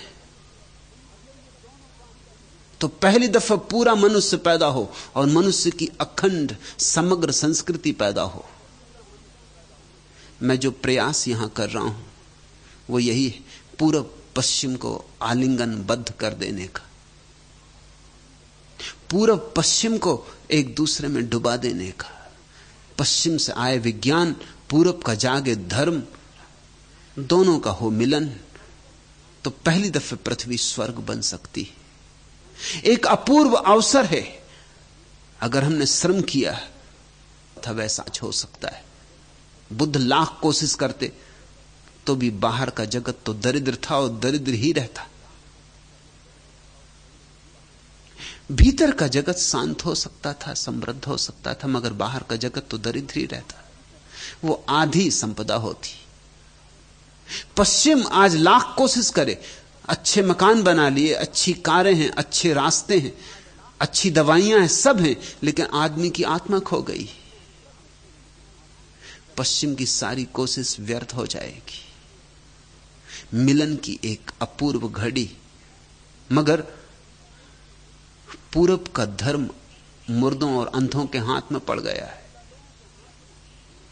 जिंदा लोगों के हाथ में है, लेकिन उन जिंदा लोगों को अपनी आत्मा का कुछ पता नहीं। इसलिए कहीं चूक ना हो जाए, कहीं ऐसा ना हो कि घड़ी आ गई। रोटी भी बन सकती थी, आटा तैयार था, पानी तैयार था, नमक तैयार था, घी तैयार था, चूल्हा भी जला था, मगर रसोइयों को यही समझ में ना आया कि हम आटे को गूंथें कैसे। बस इतनी कमी, आटा गूंथने की कमी। सब तैयार है, इतना तैयार कभी भी नहीं था। अतीत में दुनिया तो बाहर गरीब थी और गरीब ही रहती। आज बाहर तो दुनिया अमीर होती जा रही, मगर भीतर गरीब है। अगर हम पुनरुज्जीवित कर सकें बुद्ध, सरहप्पा, तिलोपा के विज्ञान को और पश्चिम के विज्ञान को, आइंस्टीन,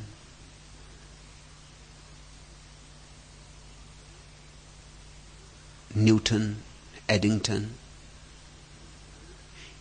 इन्होंने जो दान दिया उसको अगर ये दोनों मिल जाएं, अगर आइंस्टीन और बुद्ध का मिलन हो जाए, तो मनुष्य के जगत में सबसे पहली बार मनुष्य के पूरे इतिहास में एक ऐसी दुनिया होगी जो बाहर भीतर दोनों तरफ फूलों से भर जाए। मैं पश्चिम जा सकता हूं, मुझे सुविधा होगी, मुझे निमंत्रण है पश्चिम के देशों से, मुझे सुविधा होगी, मुझे व्यर्थ की झंझटों में न पड़ना पड़ेगा। मोरारजी देसाई जैसे लोगों से व्यर्थ की बातचीत में ना उलझना पड़ेगा, काम सुगम होगा। मेरे लिए तो काम सुगम होगा, लेकिन भारत की संपदा खो जाएगी। यहां मुझे कोई दूसरा नहीं दिखाई पड़ता जो उसे पुनरुज्जीवित कर ले। असंभव होगा उसे पुनरुज्जीवित करना, बहुत मुश्किल होगा, क्योंकि पश्चिम के पास वैसी आधारशिला नहीं है। इसलिए मैं चाहता हूं ये पूरब को पुनरुज्जीवित करने की घटना यहां घटे। यहां आसानी से घट सकती है, और पश्चिम से लोग यहां आसानी से आ सकते हैं। तुम यहां से आसानी से पश्चिम ना आ सकोगे, वह भी अड़चन है। मैं तो हट जाऊं यहां से पश्चिम, मुझे सब तरह की सुविधा होगी, काम आसान हो जाएगा, सुगम हो जाएगा। लेकिन तुम जानते हो, तुम तो यहां भी नहीं आ सकते हो जब मैं यहां हूं, तुम पश्चिम कैसे आ सकोगे? हो, पश्चिम में तो बड़ी खोज है और सुविधा भी है। पश्चिम से जिसको कहीं भी आ जाएगा, यहां भी चला आ रहा है, हजार बाधाओं के बावजूद चला आ रहा है। कल ही दिल्ली से 150 सन्यासियों के नाम नोटिस मिला है कि तत्क्षण भारत छोड़ दें। रोज ये उपद्रव चलता है। जो सन्यासी भारत के बाहर भारत के राजदूतावासों में आज्ञा लेने जाते, जानते ही कि वो मेरे सन्यासी हैं, उनके लिए आज्ञा निषिद्ध हो जाती। उन्होंने कहा कि उन्हें पूना जाना है, कि बस फिर उन्हें भारत आने की आज्ञा नहीं मिल सकती। फिर भी वे आ जाते, उपाय कर लेते हैं, नहीं आते भारत, पहले नेपाल जाते हैं, फिर नेपाल से प्रवेश करते हैं, कि पाकिस्तान जाते हैं, फिर पाकिस्तान से प्रवेश करते हैं, कि लंका जाते हैं, फिर लंका से प्रवेश करते हैं। वे तो हजार उपाय कर लेंगे। न मालूम कितनी पाश्चात्य सन्यासियों ने यहां आके झूठी शादी की है। कोई मतलब नहीं है शादी से, उन्हें पति से कुछ लेना देना भी नहीं, मगर वे हिम्मतवर लोग हैं, उन्हें रहना है यहां मेरे पास, तो उन्होंने किसी भारतीय से शादी कर ली। तुम ये ना कर सकोगे। कोई भारतीय स्त्री सिर्फ इसलिए शादी ना कर सकेगी पश्चिम आके को से मेरे पास रहना, ये उसकी कल्पना के बाहर होगा। खो दिया है हमने, अभियान खो दिया है। इसलिए मैं यहां रुका हूं, रुकूंगा। यहां की संपदा को मुर्दों के हाथ से छीनना ही है। और रही पश्चिम की बात, तो पश्चिम से जिनको आना है वो यहां आ जाएंगे, कोई अड़चन नहीं है। ये मिलन घट सकता है, एक ऐसा तीर्थ बन सकता है जहां पूर्व और पश्चिम एक हो जाएं, जहां विज्ञान और धर्म एक हो जाएं। मैं बाहर की संपदा का विरोधी नहीं हूं, मैं भीतर की संपदा का उतना ही पक्षपाती हूं जितना बाहर की संपदा का पक्षपाती हूं। ऐसे लोग जाने जो बाहर की संपदा के पक्षपाती हैं तो भीतर की संपदा के विरोधी हैं, जैसे चारवाक, जैसे एपिकुरस, जैसे मार्क्स। तुमने ऐसे लोग भी जाने जो भीतर की संपदा के पक्षपाती तो बाहर की संपदा के विरोधी हैं, जैसे महावीर, जैसे बुद्ध।